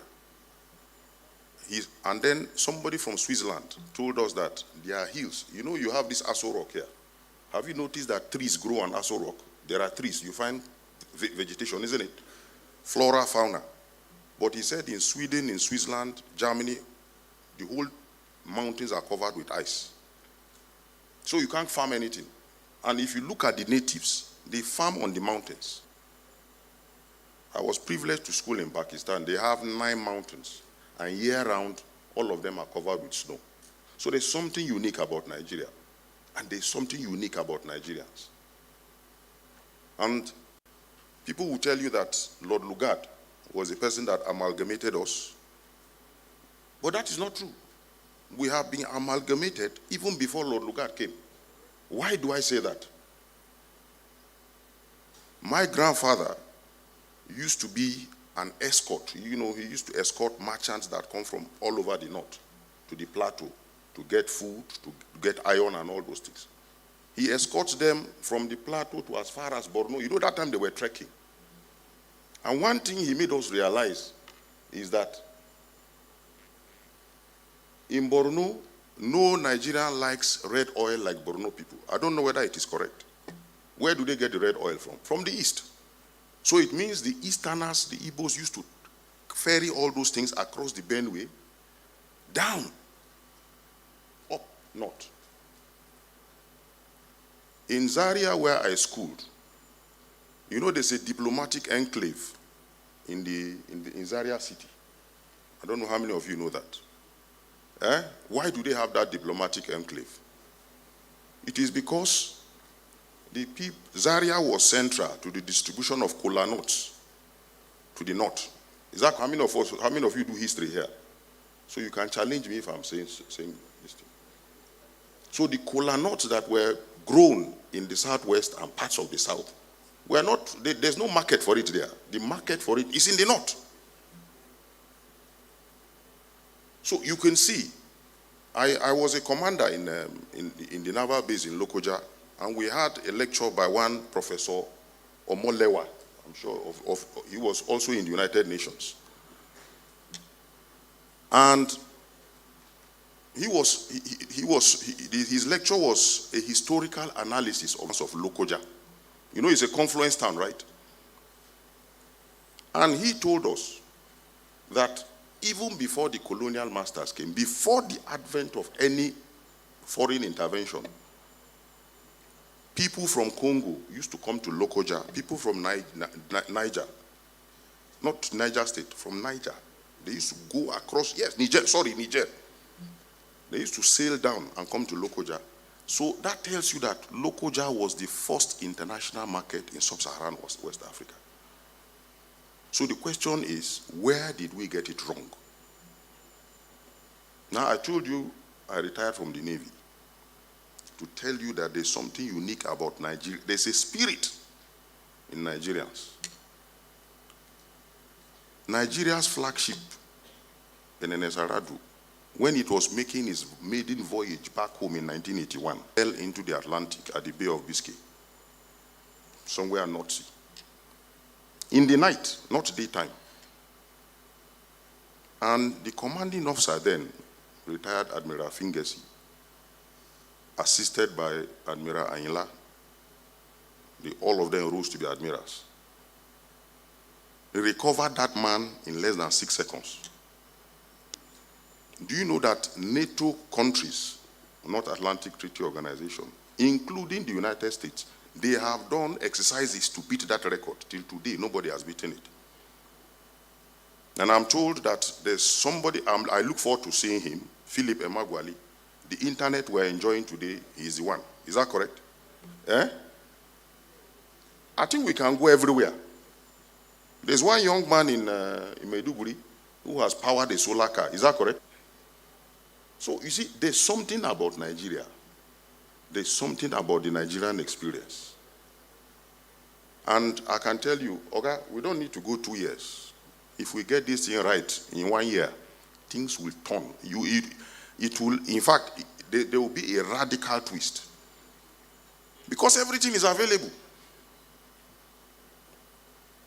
We sailed to Brazil in 2007. Do you know the moment we left Senegal? I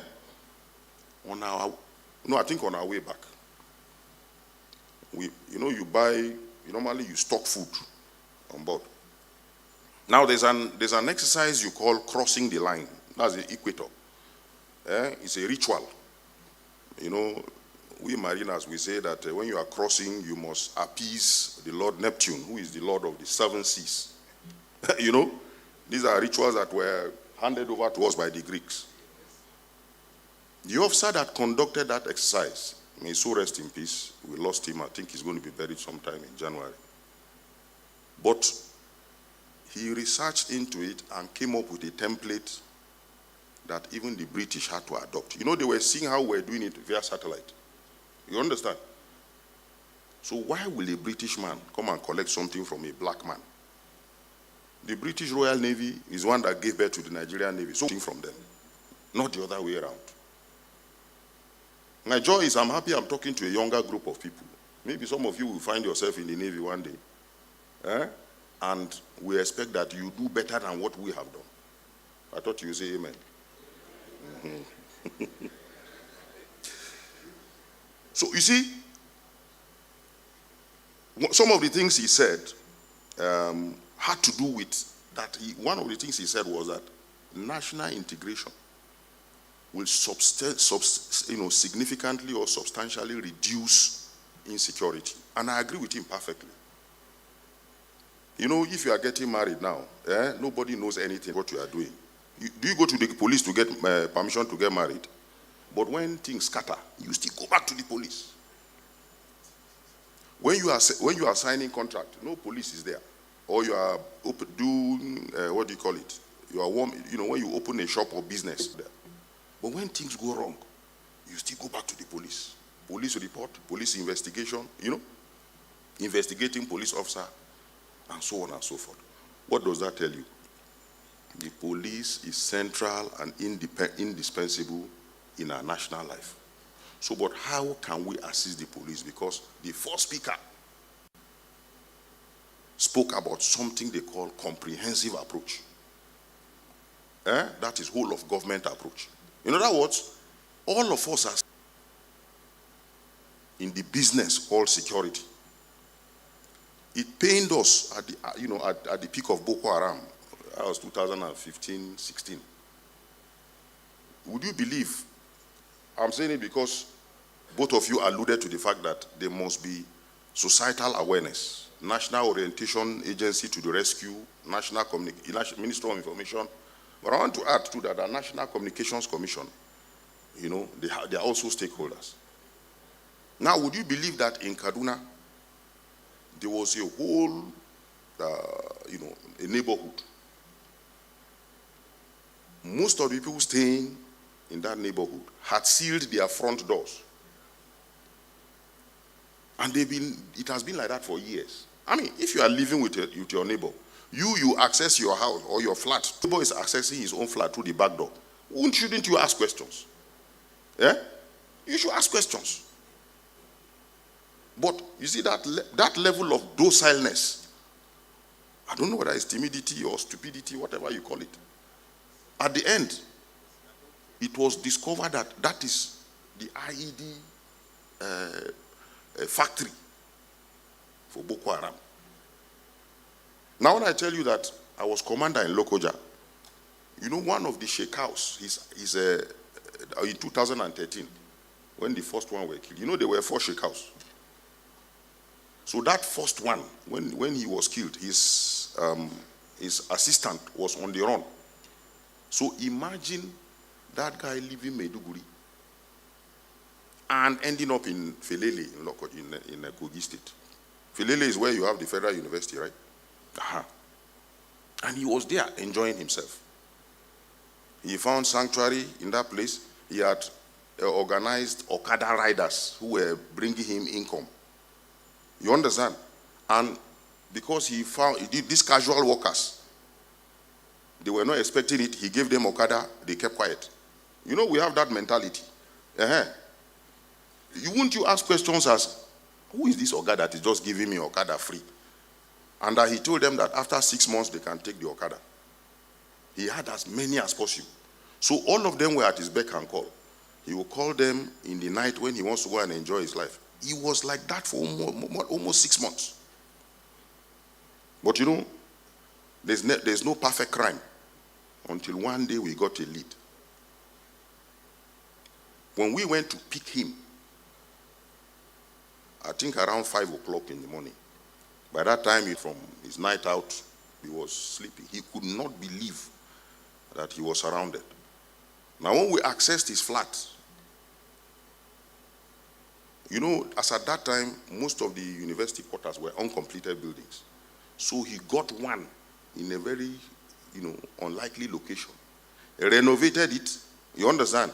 He had 2 dish of DSTV or whatever. You understand? If you enter, you understand, it was well furnished. But the question you ask is, how can we allow, and it's not even a Nigerian, interestingly, alien. Now, what does that tell you? It means we don't have data on ourselves. Is that correct? Yes. So there are people who are benefiting from our resources and opportunities. And we need to do something. We have to rise. Because if you ask, the expected response is that it is the duty of the police. Even if he goes to the nightclub, there are people he's buying drinks for free every day. Why are they not asking questions? Possibly he carries some free girls asking questions. And it was just an opportunity that, gave him out. Now, it brings me to the aspect of something that we call nationalism, patriotism, and citizen resilience. You know, the government, whether past or present, they have fulfilled their obligations. Why do I say so? You see, in the spirit of national integration, they came up with, I'm a product of a unity school. I went to the military schools area. So, in fact, let me even tell you, for the 5 years I was in school, I did not care to know where my roommate or my boy working for me or something was from. It didn't make sense then. Because when you are filling form, there's nothing like state. And you know there's WhatsApp. So I want you to imagine the people, I don't know how people who went to other schools were doing it. But if I work for somebody in Form 5, you understand? So you have like a family chain, isn't it? Yeah? Okay, how many of you remember Christopher Collady? He was Director of Defense Information. All right? That was the person I worked for in Form 1. So today, on WhatsApp, we have a family platform. Is that not national integration? Yeah, simple. And I'm sure if you do that. So the issue now is, Kolade is a Yoruba man. I'm from Plateau. And when we're in school, you understand, good enough is even a military school. So there's nothing like, say, sir, I will not do it. Until you get it. But at the end, we are seeing the benefit of that bending somebody at that level. And it has paid off. So, you know, the federal government came up with federal government colleges. And as at that time, we had 19 states, isn't it? You find one in virtually every state. But now we are at 36 states. So it means we should have of those federal government colleges. And just like you have, you know, same military schools in military barracks. You know, the Air Force has Air Force secondary school like that. We should have models like that, that is targeted at bringing young brains together. More of such institutions. That's one of the, that will be our antidote for national unity. And I think when we do that, it will go a long way.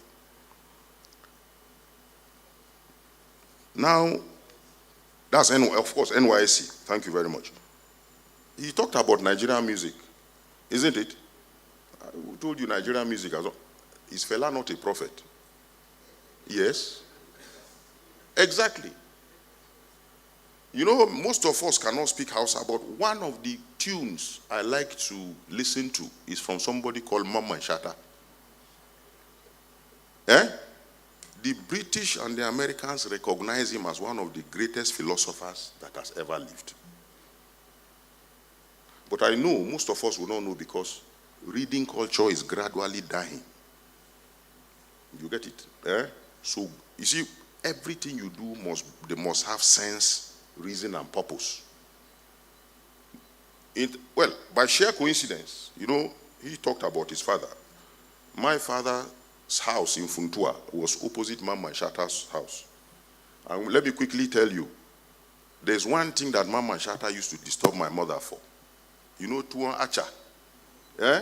Mama Shata. In fact, the day my mom sees Mama Shata in her house, she must prepare Tuan Acha and me and Kuka.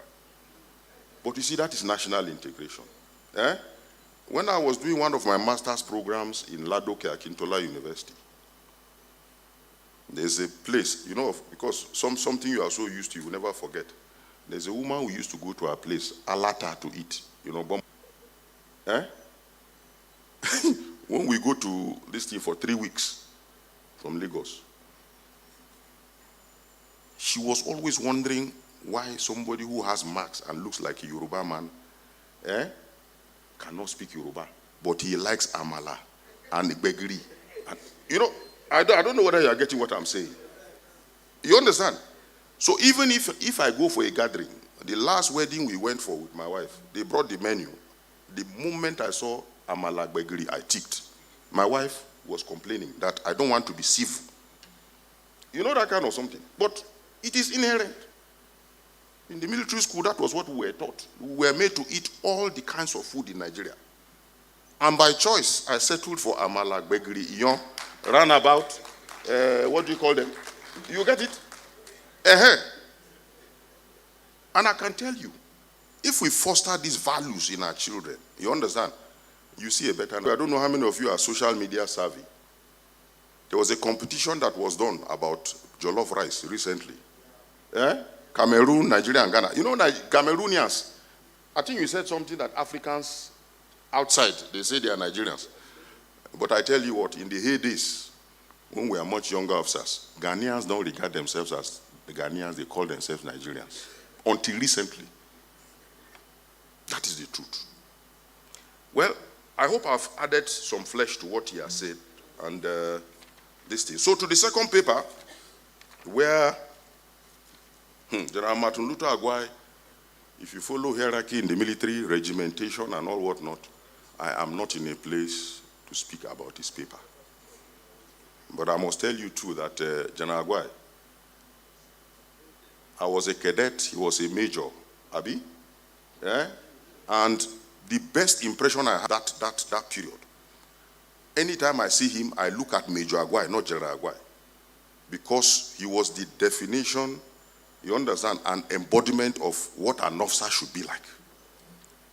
You know, somebody, you know, it's very difficult for the whites to acknowledge a black man. But by the grace of God, too, I trained in the UK.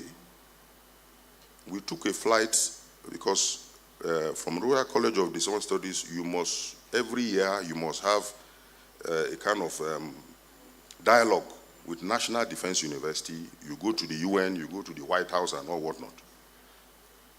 So when when we were at National Defense University, you know, in Washington, just like you went for tea break, if you enter the hall like this, you just see halls of fame. You understand? And American National Defense National Defense University Merit Award list. His name is there. Do you get it? I think I've spoken to you about Admiral Fingesi and Eliza. There are so many others. We can talk to you about General Biako. In fact, we have one of them rose to become a chief of naval staff too, Ombu, Admiral Ombu. He was so skilled in seamanship and navigation, the British called him Mongo Park. That is the spirit of a Nigerian. I can tell you. So his own paper had to do with, in any case, what I'm saying is, I will just add my voice to what he's listening. I'm not in a place to criticize it. So Ogundele, please don't go and tell him that I said, because I want to live longer.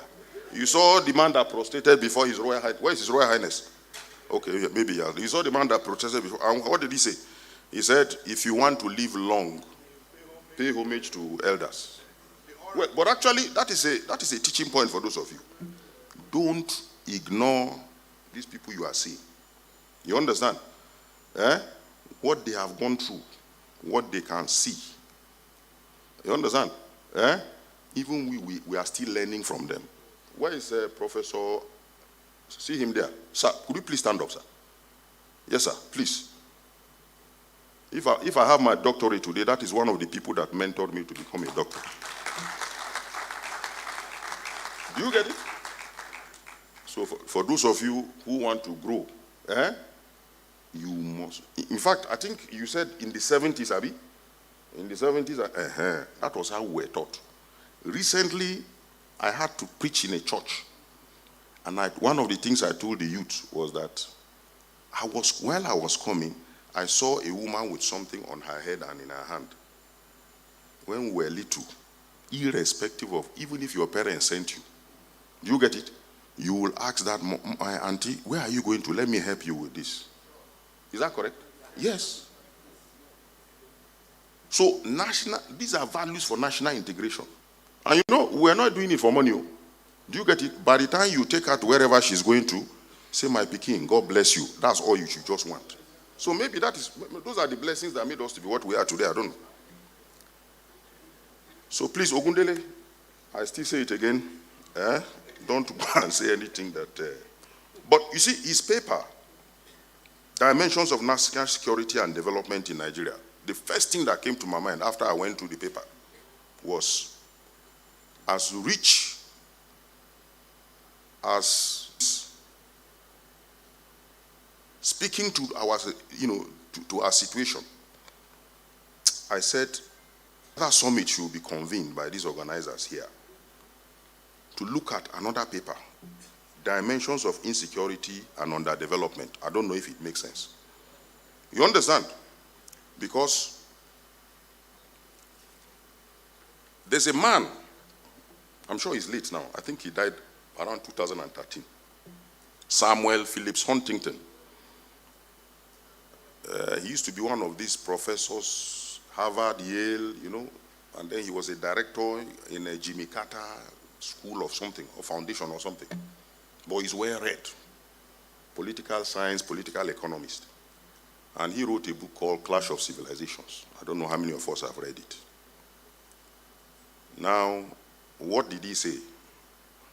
He said, in the post-Cold War era, that is after the 90s, conflict crises are going to be defined by the identity of civilizations. Now, those civilizations will identify themselves with particular fault lines. Religion is one of them. Ethnicity is another one. So, what was to be a resurgence of consciousness. And people did not take him seriously. This was 93, spring of 93. 94. And then by the time 2001 hit America at ground zero, before the man died, they brought him to the White House to come and elaborate and expatiate on what he was saying.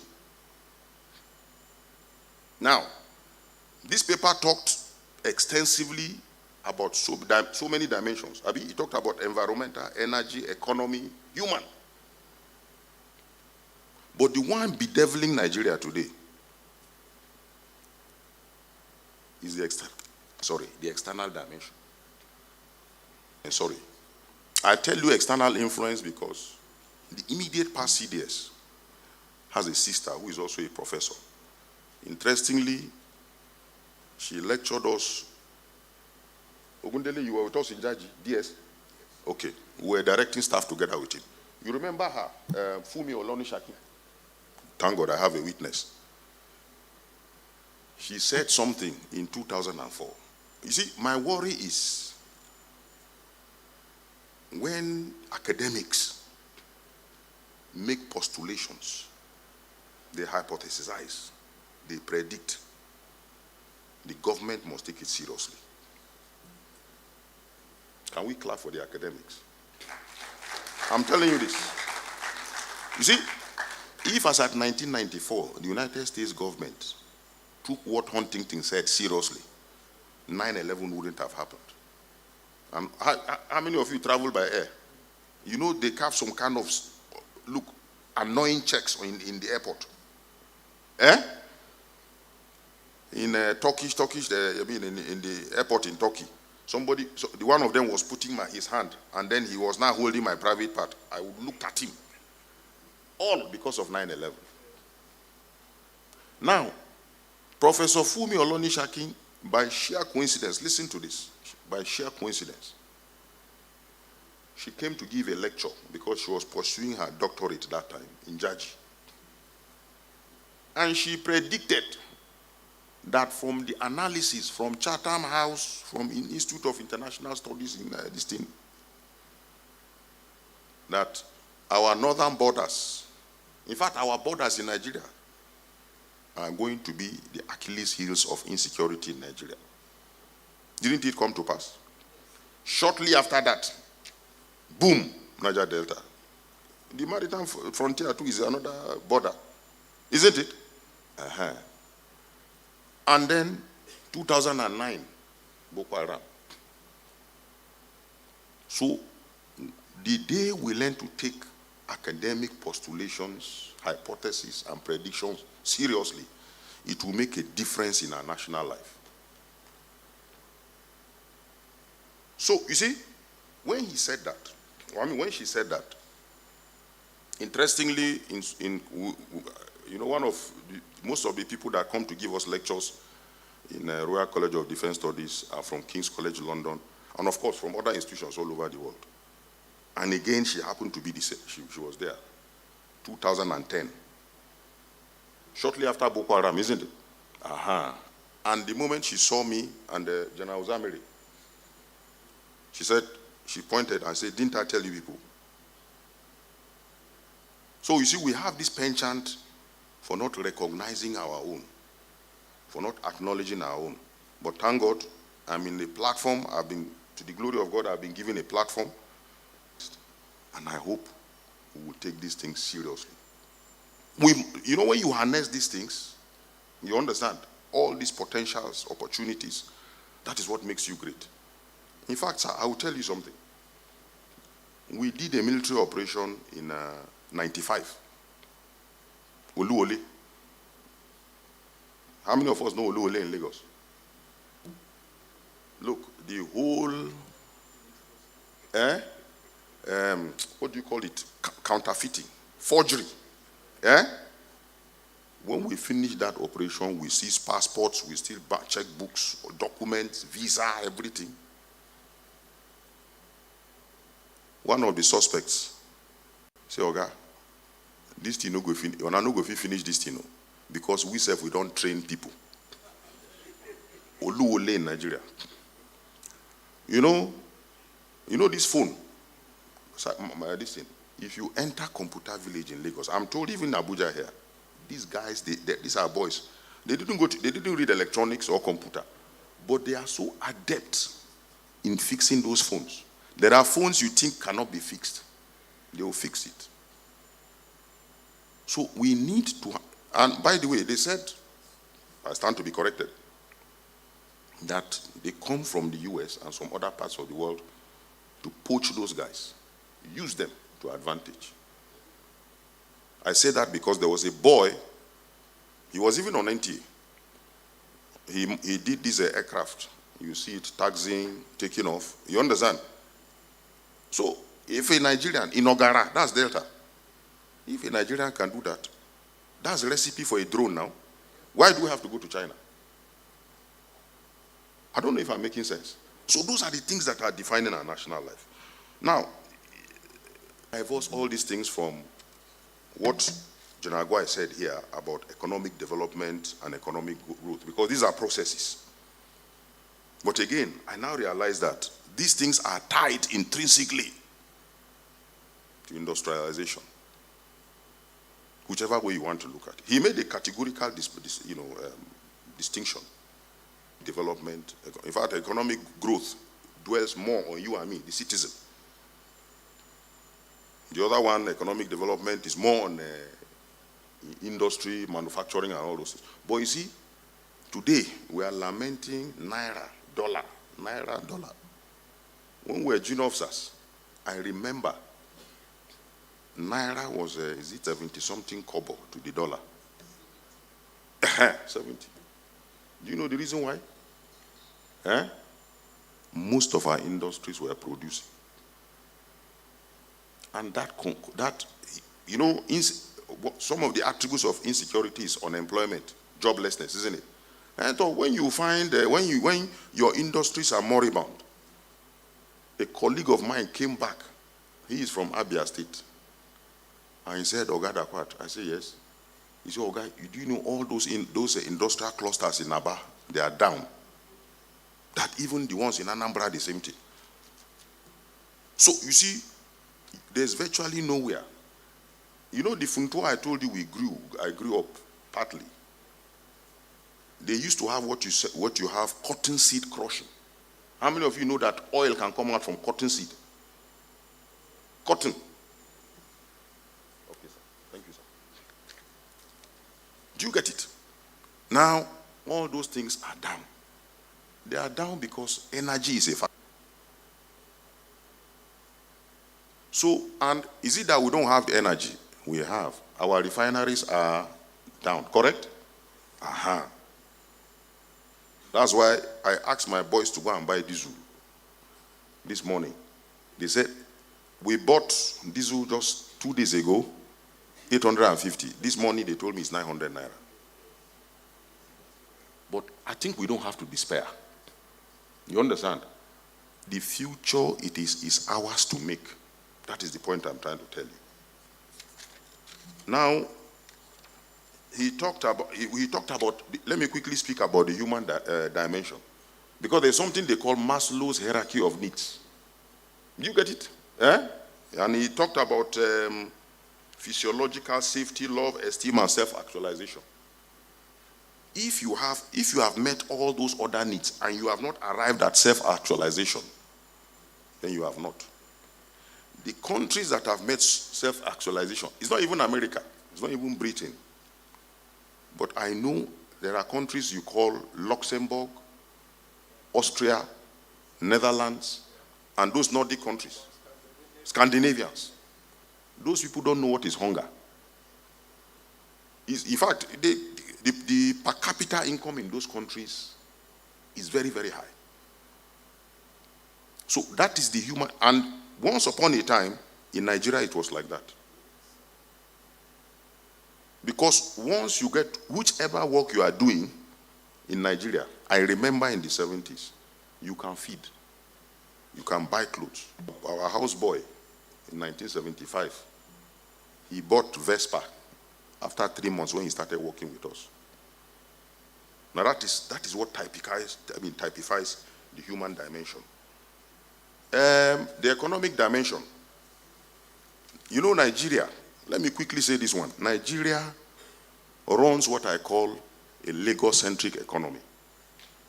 My joy is that this government is, you can see Lagos Freeport and all those things, and even Akwa Ibom is talking about free. That's diversification. But the earlier we do that, the better. Because the whole economy of Nigeria converges where? In Lagos.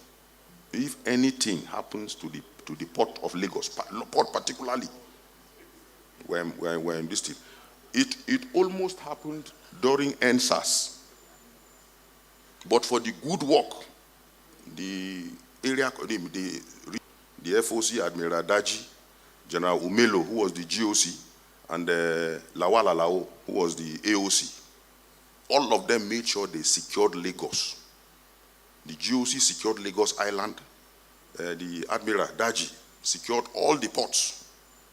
Because some miscreants were trying. You know, the ports represent international trade. Not all the containers you see there are bound for Nigeria.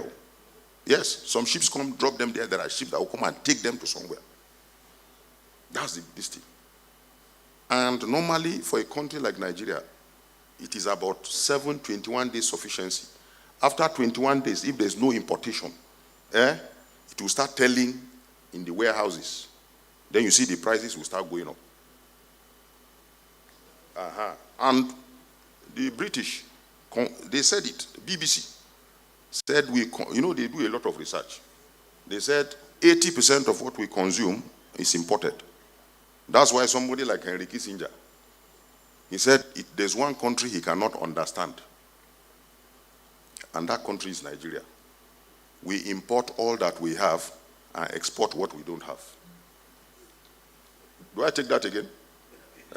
We import all that we have. We have oil, we import oil. Abi? We have sugar. There's Savannah Sugar Company. There's another one in Basita. They are down. We import sugar. VOM used to do all milk, and Kaduna used to do milk. Those days when we were growing up, we were taking fresh milk. Do you get it? But we import all those things. We import rice. So that's why he said we import everything we have and export what we don't have. So we need to reverse those things, and it is possible. So when he talked about the 2 minutes, sir, 2 minutes, sir. Yes, sir, 2 minutes. When he talked about the frontiers, the borders, I talked about the borders just this thing. Thank you very much, sir. Now, the borders, if we have to secure our borders, you see, these days, when they say, let me use civil defense, for instance, civil defense, their role is to guard and protect our critical infrastructure, right? But if something is if a facility is located where it is not motorable, what happens? It means they cannot reach there. Abi? So you see, it means too, the Air Force has to train aviators for customs, police, more aviators. Helicopters are what you use in fighting insurgency. And don't look at it as if it's rocket science. If they kidnap somebody, and we are paying 800 and something million, it means if we spend that money within 2.5 years, we will have had more people and capacity. You understand? That will make us to deter all those things. Now, the maritime sector, Nigeria has 84,000 square nautical miles of sea space. It is not ships that you use to police that frontier. You use submarines, you use long-range maritime patrol aircraft and maritime patrol aircraft. Because there's something in military operations you call time on task. A ship spends more time to get to an objective than an airborne platform. So I hope I'll be able to say something, I think, in the question and answer session, if there's anything I've not said. Mr. Chairman, thank you very much. Thank you very much.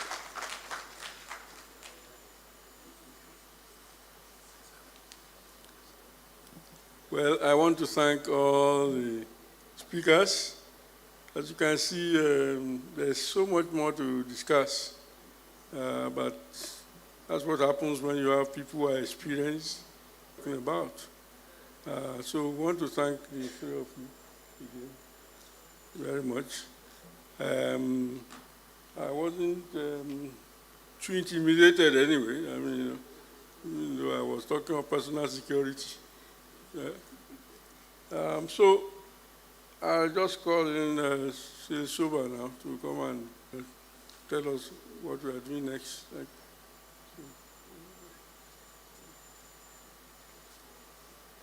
Sorry, Mr. Chairman, I believe that that'd be one or two questions. Unfortunately, it would not be possible to take as many as I suspect would want to ask questions, but just a couple, or maybe at most three, so we can quickly move on to the next paper, set of papers. Right.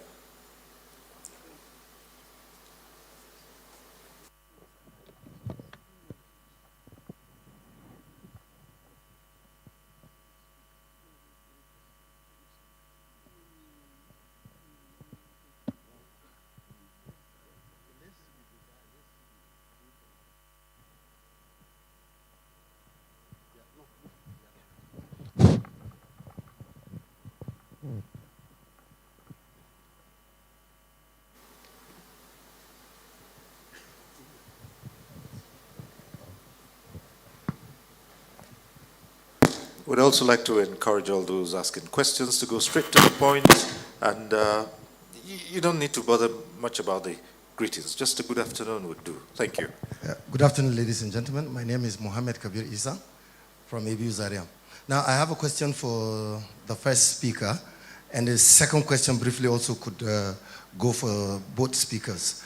The first question is that the first speaker talked about, in fact, I recall at the beginning of your presentation, you talk about both internal and external environment as it affects national security and national development. And I noticed that you laid so much emphasis on the internal environment. And government have spoken so much about arms coming into Nigeria from Libya and so on. But arms are not produced in Nigeria. General Absalam last year told us that we have about 6 million arms in Nigeria. Where are these arms coming from? Who is supplying them to Africa? Why is Africa a destination for arms? What's the mood for deeply, densely populating Africa with arms rather than aid? I think we need to answer this question. And there are partners who are engaged in this. Now, the second question, sir. Sir, just a second. So, okay, Chairman. I'll ask you outside. Thank you.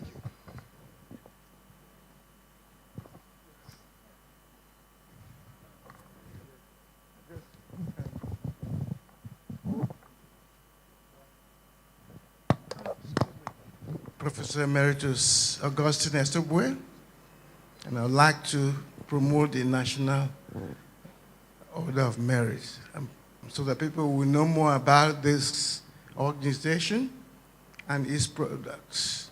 You know, I'm not going to comment on the papers presented, except that I'd like to ask the first speaker to please acknowledge contributions to his theme, especially those that arose from this center.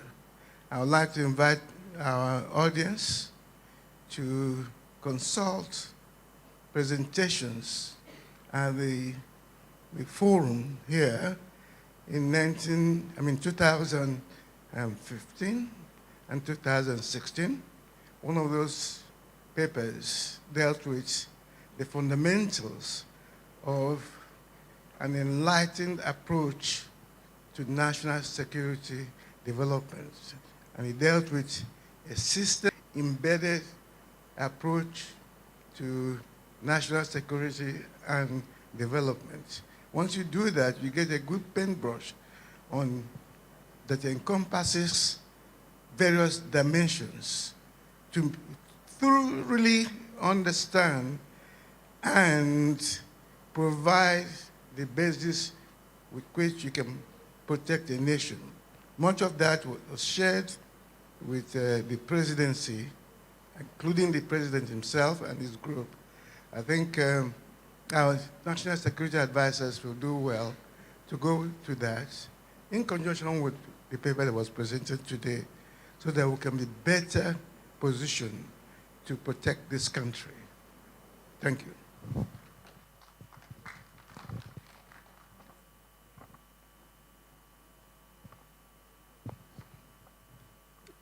Good evening, everyone. My name is Professor Ali from Gombe State University. I have a comment to make and also followed by a question quickly. From the foregoing discussion, let me thank the General for the lucid presentation on the security issue. Nigeria, what I understand from this presentation, also from other fora, we know the causes of our problems. We know the problems. We know the solution to these problems. But what is wrong with Nigeria? We have failed to take the path that will lead us to the destination where we want to be. I think this is the question we need to understand. We have seen examples of so many countries that had their own challenge and were able to overcome them. But in the long run, if you look at all these countries, example, immediate neighbors in African continent, Rwanda, it become an example of a country in Africa now. Why? Because of leadership. We have seen what happened in the Far East, Singapore, Malaysia. What is the bottom line? Leadership. Even recently, we have seen Ghana, how Ghana was, and recently changed when Jerry Rawlings and they have brought about a change in Ghana. What? The leadership. Having known all with all the intellectuals that we have, why have we failed to also to make sure that we have the leadership that will really make the change that all of us desire in this country? Thank you very much.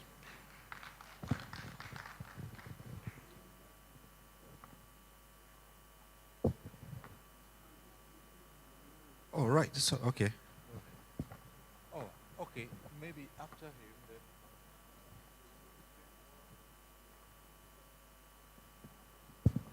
Please, good afternoon, ladies and gentlemen.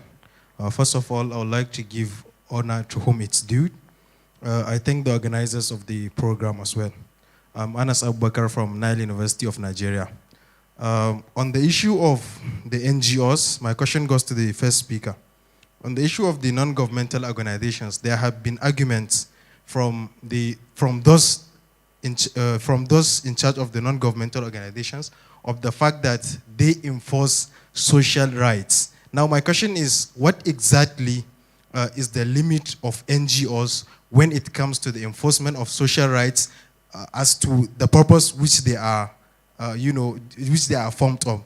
For example, I will give example with the one we have in Nigeria, the SERAP, which have always been making noise as regards to the issue of social rights, corruption, and fundamental human rights. So what exactly should be the limit of NGOs as regards to enforcement of fundamental human rights and also issue of national security development or enforcement? Thank you.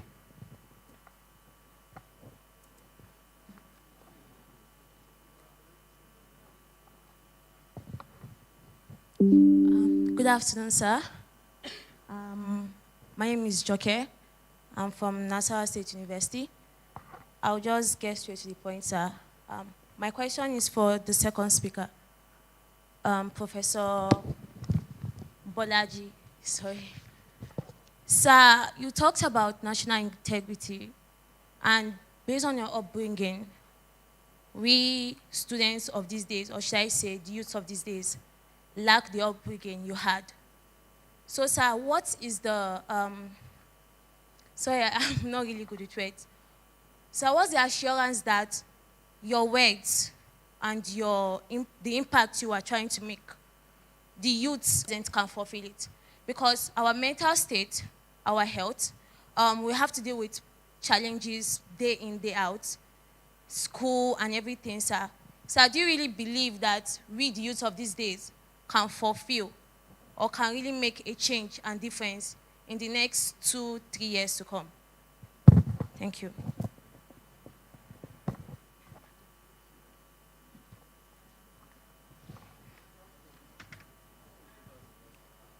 All protocol during observe. I'm Comrade Bala Mutisogre from Nasarawa State University, Kefi. I question go to first speaker, where he talked about security awareness. I want to ask in this form, this security awareness where he talked about that, let there be awareness. The school should be creating awareness. The place of worship should create awareness. Where the market should create awareness. And the Minister of Education should include it in our school curriculum. The question is that in which form or in which way would this awareness should be created? Like those people that be found in a victim or kidnapping, our way, let's just say in our market, in our school and some other places, those people doesn't have awareness of the security or insecurity, or in which form will this awareness should be created?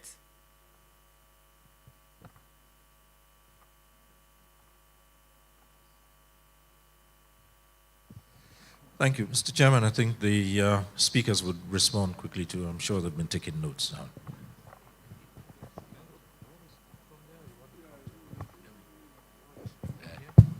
Okay, let me.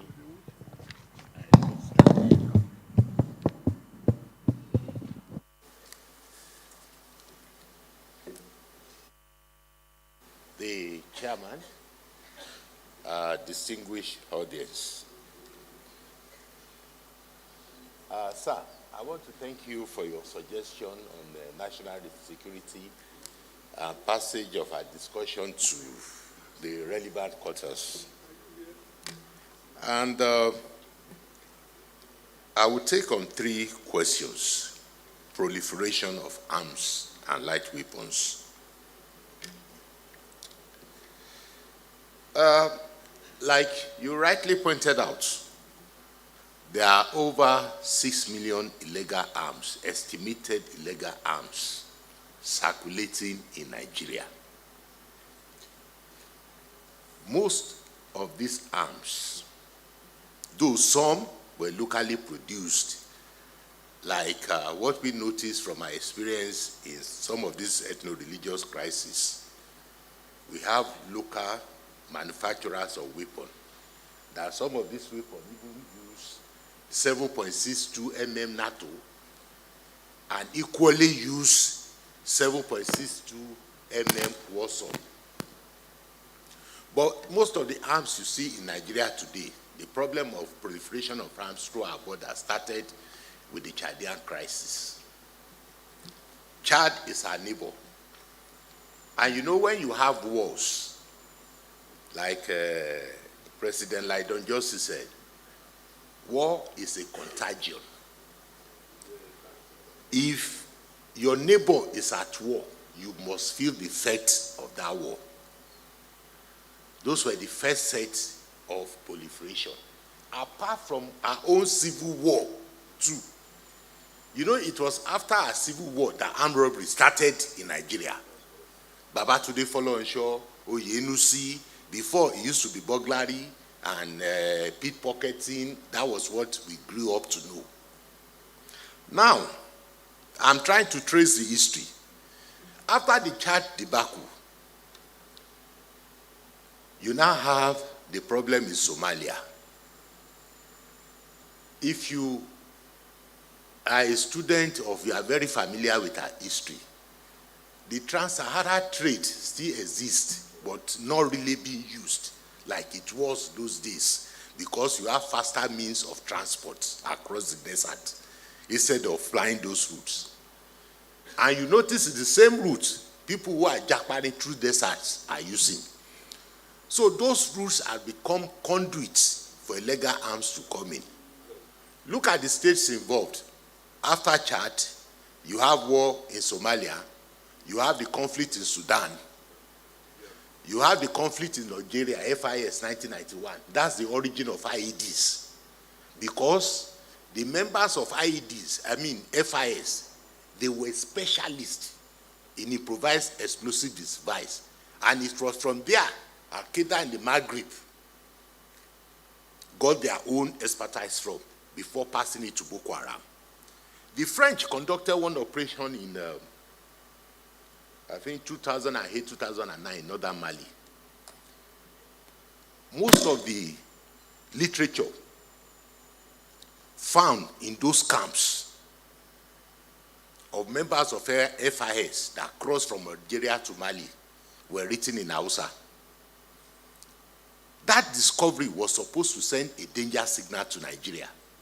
As of that time, Nigerians were going to those camps to train.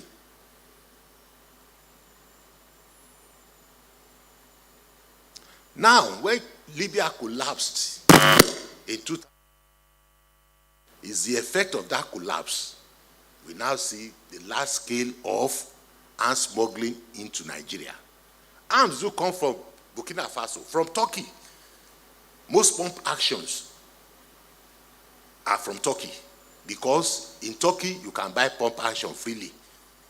But a lot of unscrupulous Nigerians do go there, buy pump actions and import it illegally. So those are the sources of these arms. And with our porous border, like I said, 1,400 illegal crossing points. Definitely, drugs, illegal weapons will come into the country.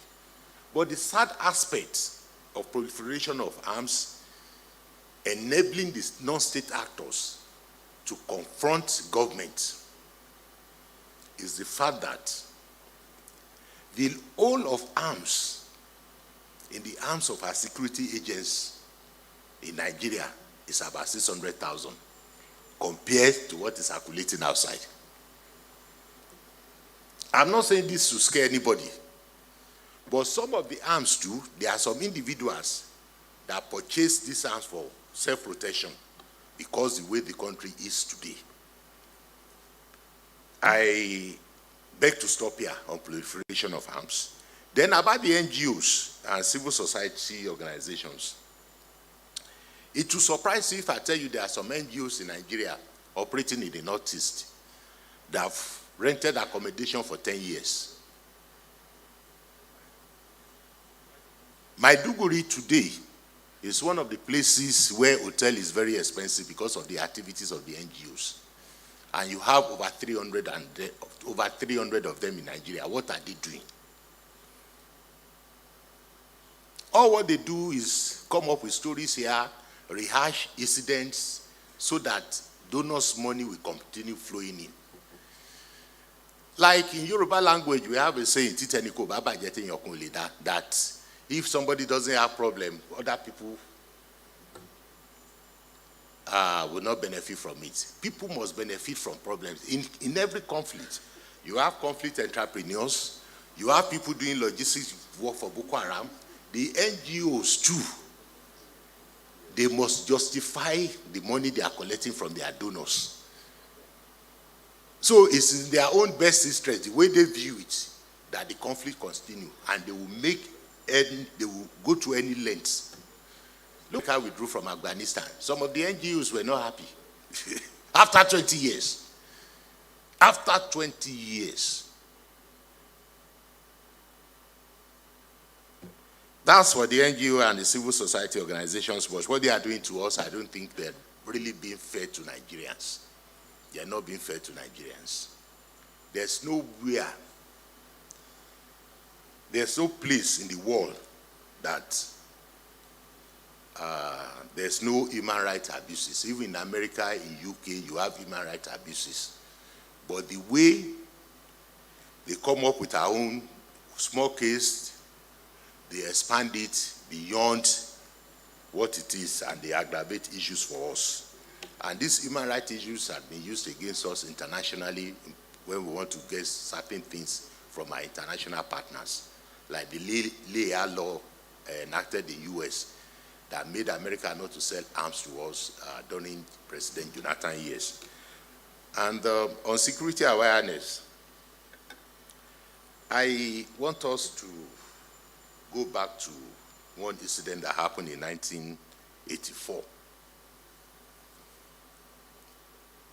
Britain is a very orderly society. Britain is a very orderly society. And I want to say something. If you want to know the character of any nation, if you arrive at that nation, look at the way people drive. Look at the way people obey traffic rules, the way people drive. That one will tell you the character of that nation. If you enter Nigeria today, you enter Abuja today, if you see the way people drive, you know the character of Nigerians, which are best known to all of us. You see somebody leaving the road, driving on the sidewalk because he doesn't want to obey the lights. And nothing happens. And that's why we need those laws. Then on security awareness, there are tips being given in primary school in some climes, secondary school, universities. In university nowadays, we have subjects like use of English, general studies, and things like that. Security awareness lecture could be incorporated into general studies for students in higher institutions to learn from. And these are very simple tips. When you see something strange, you report. Let me give you an example. When we were in the Northeast in 2012, 2013, you hear gunshots, heavy gunshots. You manage to locate that location. You see people dead, and you go around, you ask neighbors, please, what happened here? How did it happen? They said they've not seen anything. Banjiba, and that one created a lot of problems for us. These terrorists, this insurgency were living among the people. I remember one operation in Bulabuni, Ganaram, in 2013, July 4th. That place was no-go area for everybody. That was the headquarters of Boko Haram inside Maiduguri. But we woke up one day. This city cannot be divided between the government and the insurgents. We were able to cut off some areas and we're moving, and they got panicked. Luckily, they got panicked. And we were able to flush them out of that part of Maiduguri. The governor then was very happy. And that single incident alone, because nobody believed Boko Haram could be flushed out of that stronghold, was what led to people now coming out to come and give information. And that was the origin of civilian JTF, formed by one retired officer, which I don't want to mention his name on this forum. Please, security awareness is very important. Even your parents will tell you that when we're going out, lock your door. If somebody knocks, ask for the identity of that person before you open the door. Make sure you recognize the voice, or you have that person as a means of identification. It starts from there, from the home. Thank you very much, and God bless you. Well, I'm very sorry because there's a lot to talk about, but we cannot finish everything today. And we've still got another session to go after this. So please come and Well, I do believe that the last speaker touched on virtually all the other questions that were raised here. I think so. Okay. This. Just a minute to answer the student. Yes, the young lady, are you still there? Yes. Primarily my drive was anchoring on our fathers making the move for reconciliation and initiating the process of national integration. If you remember my definition, we have to come together and agree that we forgive each other first, and then let's move forward. For you, the young people, when I made my mark on the world, I was young. Chimamanda, many of them I can mention to you. You know Davido that you can relate to it easily, isn't it? Davido has featured in some high-powered blockbuster movies in the world, isn't it? Recently, they premiered the new Wakanda in Nigeria, isn't it? You know the music with Black Panther. You know the music. 2 Nigerian musicians, artists are featured in there. So the youth are also still breaking barriers. There is something you must do. You must first accept that you are a Nigerian, correct? Number 2, You must accept to learn. There is one thing to have people to mentor you. There is one thing to agree to be a mentee. Is that okay? If you have a good mentor and you don't have a good mentee, it can work. If you have, like the Navy general was saying, we are always thinking that actually it hinges on the leadership because it has happened for other countries. In Nigeria, it may be different. It may be hinged. The change may be hinged on followership, which you are one. So take a look at your own self also and be dutiful. It has to be a consciousness of saying, yes, I will do. It can't be given to you. If it is given to you, it will blow away. But if you make a conscious effort, I will be a Nigerian, I will do the right thing, irrelevant of what falls around. I'm a teacher. I'm a lecturer. From here to UK, where I've lectured, if you go there, you will know that Babatunde taught you. So it's an individual expression. So, okay? Thank you very much. And that would bring to a conclusion this first session. We'd like to thank the chairman of this session, Professor Oshofison, and we also like to thank those who spoke here, Major General Ogundele, who stood in for General Martin Luther Agwai, and Vatunde Bolaji Bernard. Thank you so much. Not forgetting Rear Admiral Tim Dakwat, retired PhD, who also spoke here. Thank you very much. Thank you. Distinguished laureates, we're going to the next session straight away, and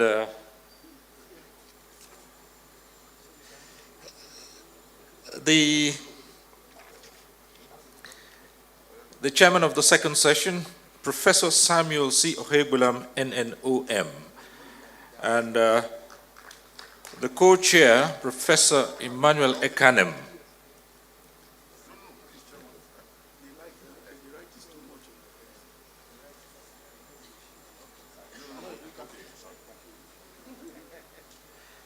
And the paper 3 is on health insurance. The presenter of the paper number 3 on health insurance, Professor Nasser Sambu, the Director General of the National Health Insurance Authority. I believe that's what it is now, up from what it used to be, the NHIS.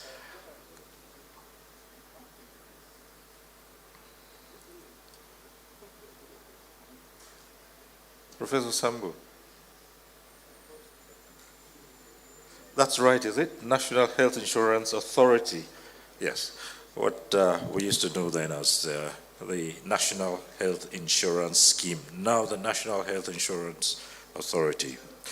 Paper 3, Health Insurance, presenter Professor Nasser Sambu, the DG of the Chief Executive of the National Health Insurance Authority.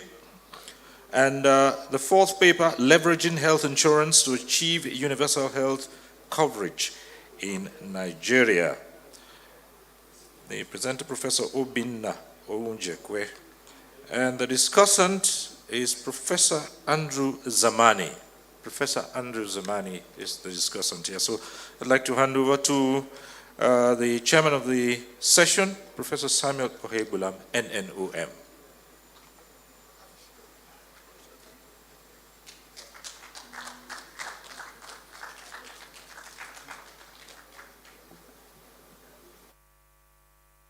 Thank you very much, distinguished ladies and gentlemen. Time is against us, so I'm afraid we may have to try our best to save time. Health is wealth, they always say, and I think I could also add that wealth is health. Many of us can afford health care.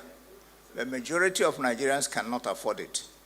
So if for any reason they fall sick, they have a rough time. Last week I had a patient who 7 years ago came to us with a bleed, what would be regarded as a stroke. But when we investigated, we had an aneurysm which has a treatment. We can open the head and clip that aneurysm and cure it. They couldn't afford it.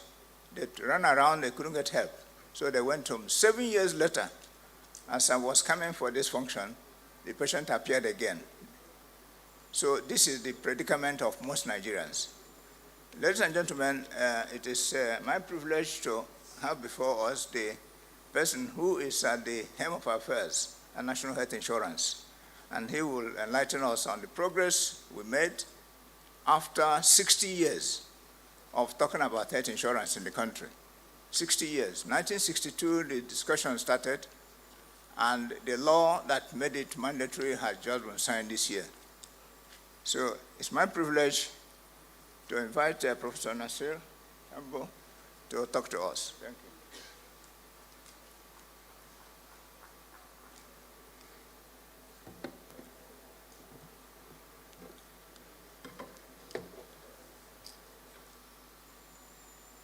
Is the paper shown here? Do we have the slide here? Okay. Who controls it? Is control at the center, at the control tower? Huh? Okay.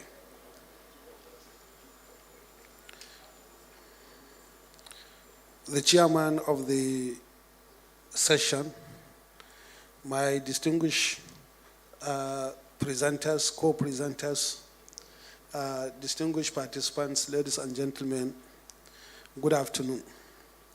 It is my privilege and honor to be here today to discuss the progress made in the health insurance space. I have tried to go through an outline. I will start with the basic introduction, then talk about the evolution of the health insurance in Nigeria, then talk about the achievement that has been recorded so far. I will then go straight into the new act that has just been signed by Mr. President in May 2022. As a matter of introduction, there are about 92.6 million people that are living below in Nigeria. This is according to World Bank report of 2022. Okay, thank you.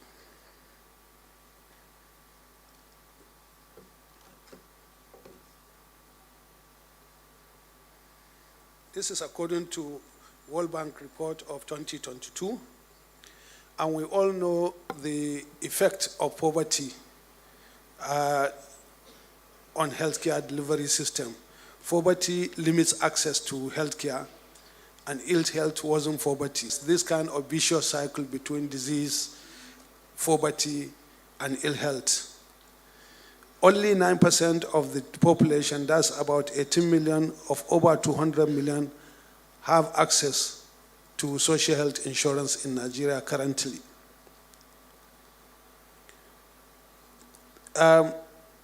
In the year 1999, government established an agency called National Health Insurance Scheme to ensure that the objective of health insurance is attained. The chairman said the discussion about health insurance started in about 60 years ago. That's about 1962.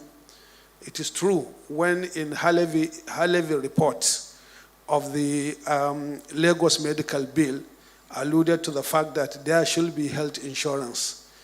But ever since that statement was made in that report, a lot of political changes have taken place in Nigeria, and no any effort was made thereafter until around 1980 committee to look at the desirability of introducing national health insurance in Nigeria was established, and for more than 14 years, the process of getting the law of the health insurance had been on the air until 1999, just at the eve of the departure of the military. So the National Health Insurance Scheme was established by Act 35 of 1999 to ensure a lot of things. The major thing is that how do we ensure people have access to financial access? Because it has been established that healthcare, people must have financial access to healthcare if they are to have a decent life, if a community and a country can be in a trajectory of development. And when people have no access to services, they tend to develop a lot of coping mechanisms. One of the things that they immediately do is to look for support from their own family. If the family members cannot extend support, they will go outside the domain of the family to look for the support. Where it is not possible, people will tend to sell their assets. And it could be a soft asset, and which can graduate into a very hard asset of the people. A hard asset is when a rural community member will have to sell his farmland in order to access healthcare. And once that happens, by the next rainy season, that individual will not have a farmland to be able to access to continue with his means of livelihood. A study has been conducted in rural China, where people, in the event of having no access to healthcare delivery system, and they are confronted with a protracted illness, they go even to the level of selling their daughters in order to mobilize resources to have a healthcare services. So this is a ridiculous level that lack of financial access can lead to the people in ensuring care, in ensuring that they have access to care. Another objective of the social health insurance scheme is to ensure high standard of health care, because anywhere where health insurance is being introduced, there is deliberate effort to ensure that standards are put in place and standards are abided by, as opposed to places where there is no social health insurance. So the aggregate of issues in the midst of a lot of what is called competing demands, intra-sectoral and sectoral competing demands, the little resources that is available in the country is being competed for by so many sectors: agri sector, work sector, communication sector. And therefore, the amount of money that is coming to the healthcare delivery system is not sufficient enough to provide good healthcare to people through general tax revenue. So a lot of efforts has to be made to be able to mobilize resources for healthcare delivery system. And one of these efforts is introduction of social health insurance. If we go by the history of the development of social health insurance, it started in Germany with Bismarck, when he saw a dwindling fortune in his re-election, and he has to introduce something that is novel for him to be able to capture his second tenure. So health insurance system is a system whereby people are, on the basis of social solidarity, come to contribute money into a pool.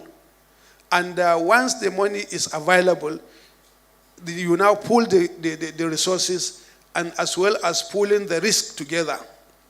By pooling the risk, we are talking about a situation whereby a healthy individual, his exposure and the risks to developing a health challenge is put like in a basket. An unhealthy person will also, his own risk will also be pulled into that basket. And the resources are also pulled together. The rich pool part of his resources there. The poor people have part of their resources pulled into that risk, so that whenever there is any healthcare challenge, the money can be taken from that pool and cross-subsidized for anybody that is sick. Epidemiological pattern of diseases in a human community, you realize that people that are poor are more susceptible to healthcare challenge than people that are rich, having access to good nutrition, having access to good shelter, and so on and so forth. So the money so accumulated will now be utilized for anybody who is sick. So in health insurance, you are having a situation whereby a rich man contributing more into the pool than a poor man, and the poor man benefits from the pool more than the rich man. So this is one of the principles of health insurance: social solidarity and ensuring cross-subsidization. You are cross-subsidizing. The rich resources is used to cross-subsidize for the poor whenever there is a health challenge. So health insurance was introduced in Nigeria in 1999, and the rate of understanding and assimilation of health insurance became a very serious issue. And over a time, the organization that is supposed to spearhead the implementation of the social health insurance in Nigeria was bedeviled with a lot of challenges. The challenges of high turnover of chief executives. Between 1999 and 2019, when I came as a chief executive officer, there were about 12 chief executive officers. On average, every 2 years, one chief executive officer will go down. So as a result of this poor succession and even completion of the tenure, the institutional memory of the organization is very difficult, and the organization find it very difficult to even develop a strategic or even operational plan that can be used to cover the entire Nigerians. Because of its governance, the organization lost a focus and became crisis-ridden. There were a lot of stagnation in an internal organization. Even the stakeholders that are supposed to benefit from the activities of the health insurance became very disenchanted. Healthcare providers were having a lot of problem with health maintenance organizations. Health maintenance organizations are the organizations that are intermediary between them and the healthcare providers, and they collect the money, what we call premium, and give to the healthcare providers whenever they enroll and see people that are and see clients. And up to the time when we came, the level of digital transformation in the system it was very rudimentary, to the extent that as 2019, NHIA is operating manually.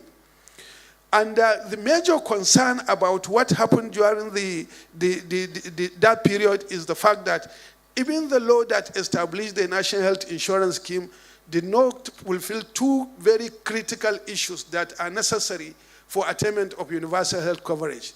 What are these two critical issues? Any country that has successfully used health insurance as a mechanism for financing healthcare and expanding access, the law is usually mandatory. That is to say, wherever you are, irrespective of your status, you must join the health insurance. Because if you don't create a mandatory law, the people that are rich, the rich people will not want to join national health insurance, because they will prefer whenever they are sick, they go to the first-class healthcare facilities and obtain medical services. So if you don't make a law mandatory, so that irrespective of your status, irrespective of your socio-economic status, and wherever you work, you have to contribute to that pool, the rich will not will not want to join. And even among the public sector, the the organizations that are earning bigger salary will not want to join. So our law, initial law, has not fulfilled that criteria. The second very important critical point is to pay for the poor. Those two conditions were not fulfilled in the first national health insurance law. And therefore, there was no way national health insurance scheme will be able to meet the overarching goal of attaining universal health coverage.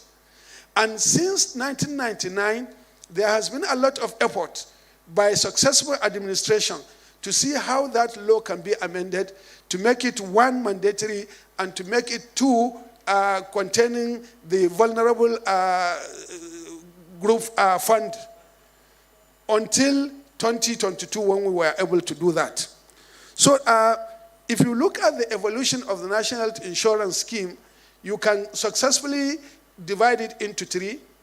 The first one, we see it as a dark age of the national health insurance scheme, where there were no innovation, no focus, a lot of crisis, and so on and so forth. Until 2019, when the crisis reached an anticlimax, Mr. President set up a committee to investigate the sources of the problem of the national health insurance. And the committee worked assiduously and submitted its report. And part of the report is to, one, relieve the then chief executive officer from the office and dissolve the board. And it was as a result of that that we came into the mantle of leadership.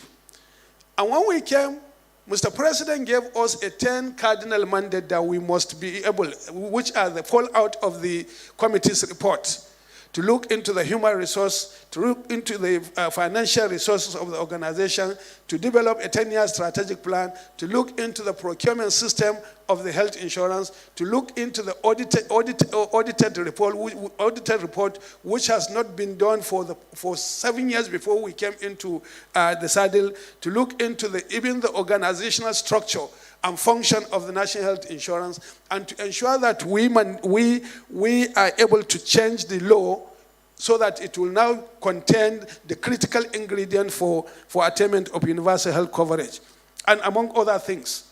So when we came with a 3-point rebranding agenda, because the organization people have lost confidence, not only people within the internal domain of the health insurance, even the stakeholders. International organizations were not working with the NHIA.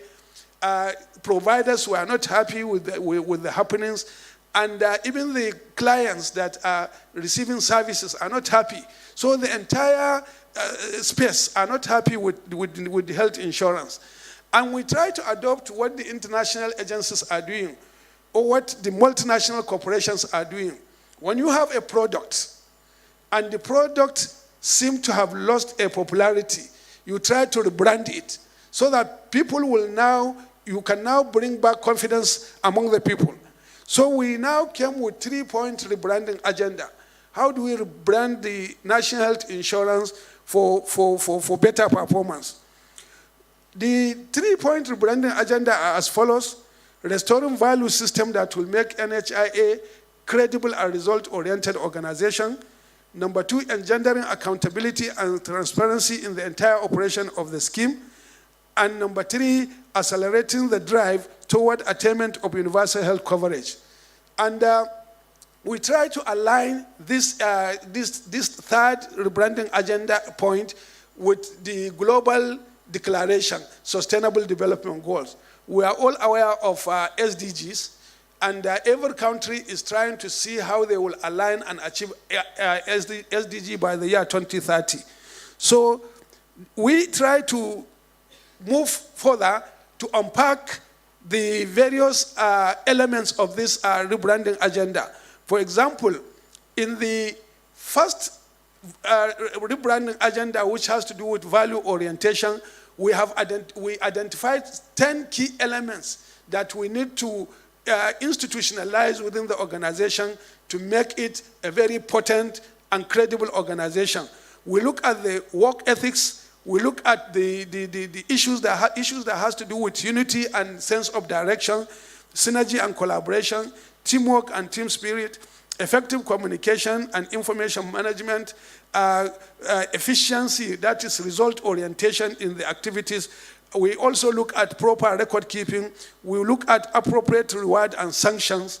And we also look at how do we engender equity in the operations of the organization. With respect to the second rebranding agenda, we identify 6 key elements that we need to pursue. Number 1, how do we ensure effective administration and financial management system? How do we ensure good working with evidence in the operation? Because when we came, there was no any mechanism to generate information to serve as a basis for decision making. And how do we ensure that there is openness in the operations of the entire ecosystem? And how do we ensure that, number 4, adequate information to stakeholders? Because we realize that people are not very well-informed, are not well-educated about the activities of the social health insurance. And we also look at how do we integrate digital transformation as a major issue that will address the issue of transparency and accountability. In the third rebranding agenda, we look at it from 2 perspectives. How do we consolidate the existing system, and how do we also create innovation and creativity in driving our effort towards attainment of universal health coverage? With this transformation, with the implementation of this transformation element, we were able to do a lot of things around these 3 major rebranding points. On value reorientation, we were able to create or develop or implement about 10 key activities which were hitherto not in the national health insurance. And with respect to accountability and transparency, we had another 10 key activities that we have delivered. With respect to acceleration or accelerating the drive towards attainment of universal health coverage, we were able to identify key activities that we've implemented. What are these key elements that we have implemented? Number 1, in the value reorientation, we created a culture of staff engagement, whereby anything that we do in the organization, we engage the staff and get their views for implementation. We also embarked on very strategic advocacies, because if you go to the National Assembly, you go to Ministry of Finance, you go to ministry, or every ministry, when you say you are from NHIS, nobody will want to look at you. So we started embarking on advocacies to various stakeholders. And through the advocacies, we were able to convince most of the stakeholders that things are changing in the national health insurance. And the level of crisis in the organization has reached a level whereby security agents will be going to the NHIA to throw tear gas in order to settle dispute between different warring factions within the organization. But we were able, with the introduction of this rebranding, ensure that there is peace and stability is restored within the organization. We address many human resource issues that were hitherto not very straightforward in terms of recruitment, in terms of even placement, in terms of even promotion, and so on and so forth. We also develop what we call NHIA business process, whereby we clearly define job description of every department, and we clarify job description of every person within the organization. When we came to the National Health Insurance, you will see a pharmacist heading human resource department, because there is no clearly defined pathway for growth and development. We also found in the organization that is health driven. Out of 1,400 staff in the National Health Insurance Authority, only 43 were healthcare professionals.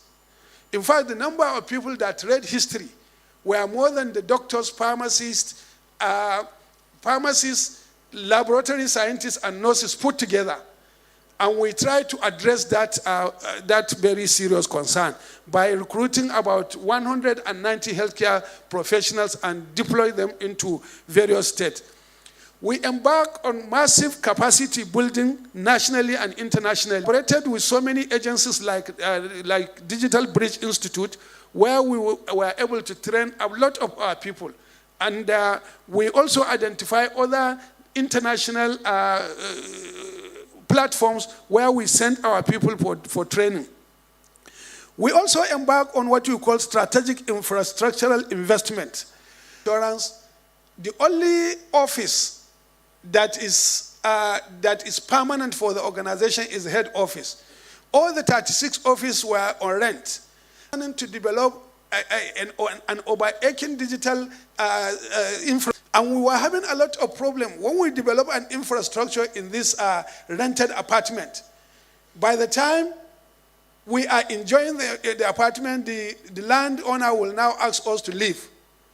And we have to move the infrastructure, which is costing us a lot of resources. Then we now decided to do what we call blueprint for strategic infrastructural investment. And we begin to start with Abuja to seek for Federal Executive Council approval for the establishment of the big office that we will call headquarters. And our office will now be an Abuja, current office. And we began construction of 6 pilot offices across the country. And we have reached advanced stage. In fact, one is already ready for commissioning in Ilorin. We have met a lot of decayed infrastructure. For example, all the vehicles that we met in the National Health Insurance when I came, they were 8 years on the road. And by the government regulation, a vehicle is said to be out of use when it is 4 or 5 years on the road. And so therefore, all the vehicles that we met in the National Health Insurance, and we are supposed to be going deep into the community to give a lot of information and education, were not motorable. And we began a process of renewing them stage by stage. In order to create a very big huge capacity within the organization, we collaborated with D, which is, I think, a recipient of Bill and Melinda Gates Foundation. We mounted what we call National Leadership Development Program, where we are now bringing many people in the ecosystem with about 4 institutions. One, Ahmadu Bello University, second, Lagos Business School, and third, UNN, and there's another one that is called SPAC in Kenya. So those institutions, we collaborated with them, and they are now embarking on aggressive for all the people in the ecosystem. With respect to accountability and transparency, we cleared all the backlog unaudited account. As I told you, when I came, the organization's account has not been audited for 7 years to clear it. We also embarked on reconciliation between health maintenance organization and healthcare providers. Before we came, the staff at the headquarters will be going to every state to ensure that a reconciliation is done. So before you go around the country, it will be a Herculean task. We now strengthen our zonal state offices, and we decentralize the issue of reconciliation. When we run out the first decentralized reconciliation mechanism, we were able to retrieve about 2.3 billion naira that is for healthcare facilities from HMOs. We also embark on strategic partnership and collaboration, whereby we bring so many international partners to partner with us, of doing our activities. And through this partnership, we were able to secure a PhD placement in University of Mahidol for about three of our staff to study in technology assessment, which is a very critical tool in managing social. Partnership is going to be for 5 years. Every year we are going to send 3 people. So about 15 staff of the National Health Insurance will be able to benefit. We develop accountability framework so that every kobo that has come to the National Health Insurance Scheme is accounted for. We have also developed what we call client improvement, improving healthcare providers' responsiveness in some of the healthcare facilities. And there were no mechanism to develop this client responsiveness. With respect to the digital transformation, we have developed a very huge infrastructure across the country so that the entire business process of health insurance will be automated. In fact, there was to be a National Health Summit to be commissioned, to be flagged up by Mr. President. That was when we intended to flag up this digital transformation. I want to say that it is the biggest in health sector in the entire Africa, or West African sub-region. With respect to acceleration of drive towards attainment of universal health coverage, we have done a lot of initiatives. One, we have developed a 10-year strategic plan. We have created a platform for coordination of all the state actors. We have developed what we call National Medicine, NHIA Medicine Supply Initiative. Very soon, you go to healthcare facilities, you will see a drug with branded name of NHIA. A lot of our clients are complaining that drugs they are receiving are not of good quality. We have also developed what we call gift ship program, a program that will family and group and association to come into the National Health Insurance Scheme. That is to say, we have expanded the space. It's not only restrictive to the people that are in informal sector or private sector. We have worked closely with state health insurance agencies. We have supported them in implementation of what we call Basic Healthcare Provision Fund. Basic Healthcare Provision Fund, it is a program that is targeted at the poor, so that poor segment of the population. And the final thing that we have done with respect to that, we have ensured that Mr. President has signed this National Health Insurance Authority Act, which will be a defining moment, which will be a new pace to the National Health Insurance system in Nigeria. So what is about this new act? Let me quickly say that it is an act that has been signed by Mr. President, and within the act, there is a provision of so many changes. There are some changes that have happened within the act. Number one, the National Health Insurance Scheme name was changed to National Health Insurance Authority. Number two, NHIA is now given a function of regulator, promoter, and integrator, and the health insurance is now mandatory for everybody in Nigeria and legal resident. There is a provision of vulnerable groups, and the law has clearly defined the role of the states in the operation of the National Health Insurance, and it has also provided that NHIA will be an integrator of digital transformation. These are some key elements of changes that have come into the National Health Insurance. We need to design effective mechanism for implementation of this law. And we are following it through various strategies, looking at the legal and regulatory frameworks, looking at administrative and financial issues, technical issues, policy and advocacy, and issues that we regard as cross-cutting. We have outlined critical next steps that will ensure effective implementation, which will include adequate examination, so that people will now have to clearly understood what is this law, what is the law is all about. We have also begun a process of engaging strategic stakeholders so that they will understand the ABCD of the law. And we are also embarking on a lot of advocacy. We plan to organize what you call National Health Summit for the first time in Nigeria, where experts will come together and brainstorm as to how we move forward. We are also to review the operational guideline to be in line with the new law. And we have set out a very clearly defined capacity building that is required for the implementation. We have also defined very credible M&E monitoring and evaluation system that will allow feedback. We also integrate research and evidence gathering in the process of the implementation. And finally, we have also created a platform for joint learning and information sharing. Ladies and gentlemen, the journey of establishing social health insurance in Nigeria has been tortured for about 20 years. But with the intervention of Mr. President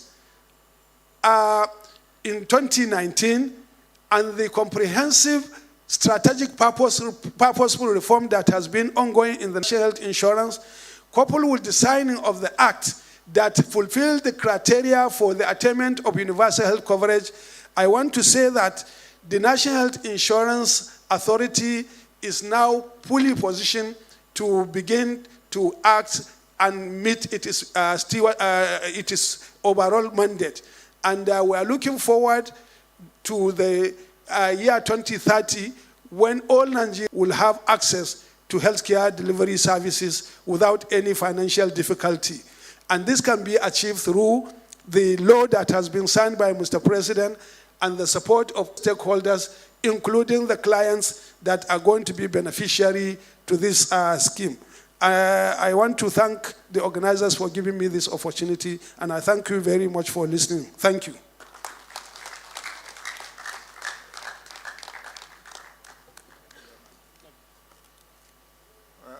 Thank you very much for that excellent presentation.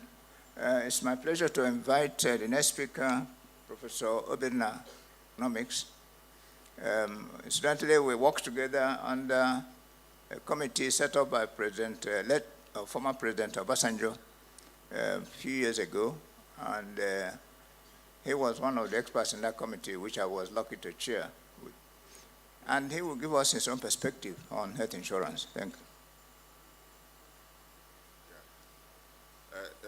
Thank you very much, sir.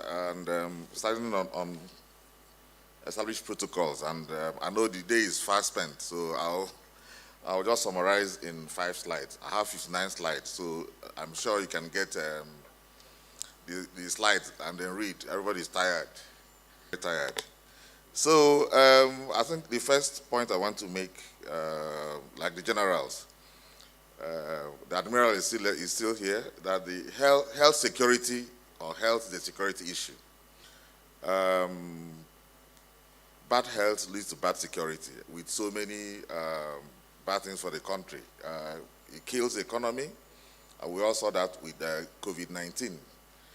So health is treated as a security matter. So health, assuring human health security is a big issue.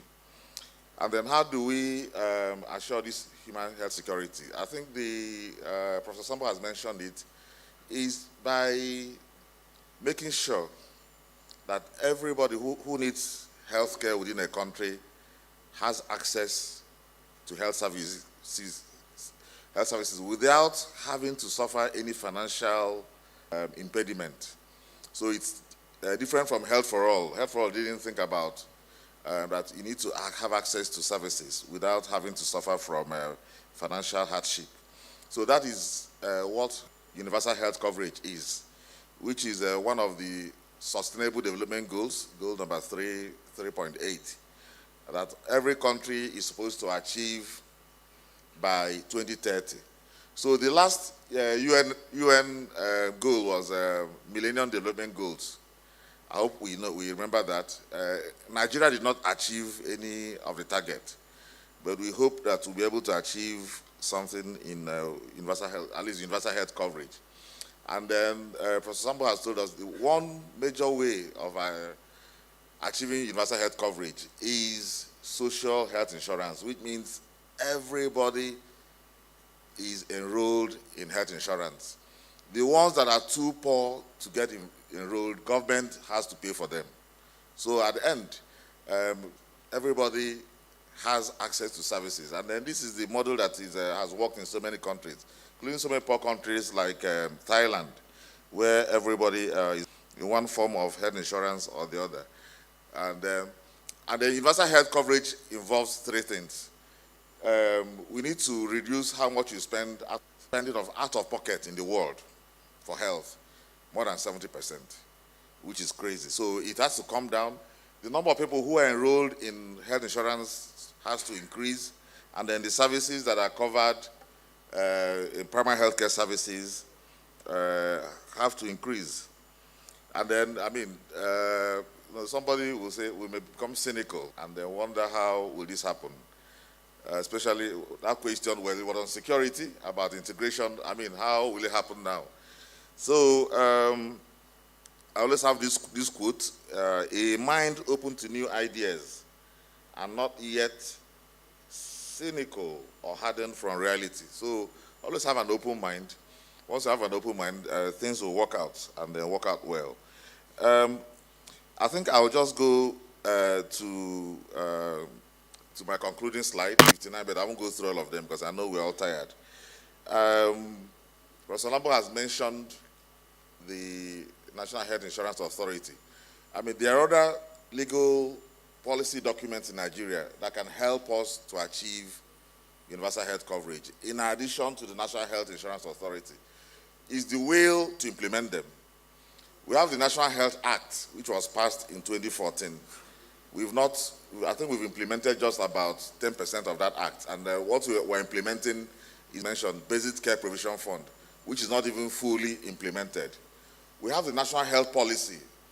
National Health Policy of 2016 has achieving universal health coverage at the heart of it, but we're not implementing it. In 2014, we had the Presidential Summit on Universal Health Coverage, which actually led the momentum that led to the signing of both the National Health Act and then the National Health Insurance Authority. We have the National Health Financing Policy. So we have a lot of instruments that we can use to achieve universal health coverage. But it's the will to achieve them. So as I conclude, I'm sure you're happy to hear that. How do we move from policy to action? We need policy champions. So this is what this Merit Award can do. We need policy actions that can help all these instruments. How do we get them? Because they are there. We know what to do. But it's how to make sure they're done. So there's we need to so from the Nigerian Academy of Science and the British Academy of Medical Sciences, there was a joint session on how will Nigeria achieve universal health coverage. So I'm just rounding off with some key recommendations from that interaction. One was, I've mentioned it, from policy to action. We have so many policies. How do we get them into action? How do we create a national universal health coverage roadmap and implement it? Existing policy documents that exist. Then how do we research to catalyze action? We always need evidence. If you plan without evidence, it's called faith-based. It will work, let me try. But research is very critical to make sure that everything we're going to do is evidence-based. And once it's evidence-based, then it will work out. So it's not trial and error. A lot of policies in Nigeria and the implementations are done. So the research is at the heart of doing something that is useful.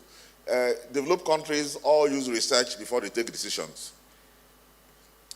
And even some developing countries right now use research. The evidence guides what they do, but in Nigeria, most times we try our luck and then we keep going backwards. Stakeholders is quite important. These stakeholders include community engagement. People need to be aware of universal health coverage and the benefits they need. And then once there's a greater public support, it will generate the pressures we need on our elected people to make sure that Nigeria is moved to universal health coverage, that health system is strengthened, because they can't even achieve universal health coverage if the health system is weak. And our health system is very weak. So it's going to need a lot of action. So a lot of engagement of the private sector is also involved. Private sector, they provide, most of the healthcare in Nigeria provided through the private sector. The funding of healthcare in Nigeria is mostly through the private sector, through individual payments. If you look at who pays for healthcare in Nigeria, it's individuals pay about 70%. The government money there is mostly there to pay salaries. So people who are actually funding healthcare are private sector, which includes households. So how do we galvanize action? We need to mobilize them to galvanize enough action and momentum so that we can achieve universal health coverage. So I think I'll just conclude by saying that we can achieve universal health coverage. We don't know what to do, but we need the proper engagements. We need to keep generating evidence through research that will guide what we want to do. And then we need to also keep supporting the organizations within the country, recognizing the peculiar nature of the country with 36 states, almost semi-autonomous. Sometimes you're in Abuja and you're talking to yourself. The governors are very powerful. So we need to always take this into consideration. But achieving universal health coverage, the UN target is by 2030. Will we get there? I think we can get there if we do the right things. Thank you very much.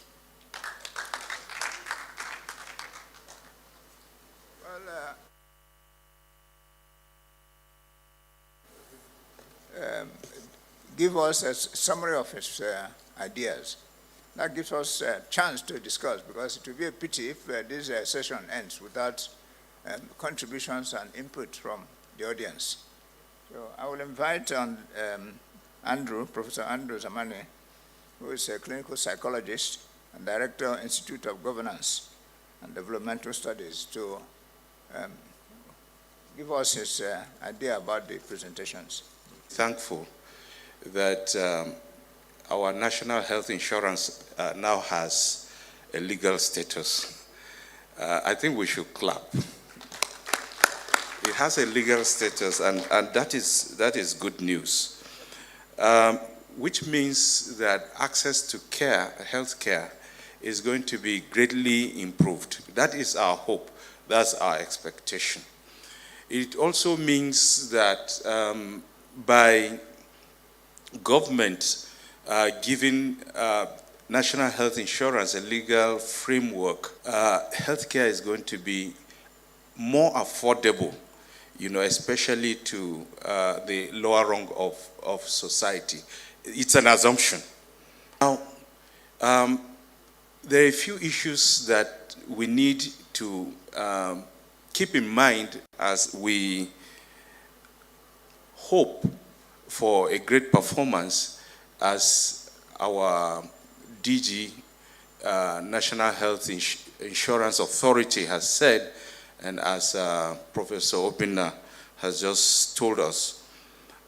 First is the fact that it's not yet Uhuru. Many people need to know. Not many are as privileged as all of us. In my university, just last week, we had a meeting because I chair the students and staff health insurance policy in the university. And, much as we are happy at the university that students have bought in, we have problems with our colleagues, the lecturers, and so it requires that moving forward, it is expected that at the national level, a strategic social marketing strategy or methodology needs to be adopted so that we will have a very wide buy-in.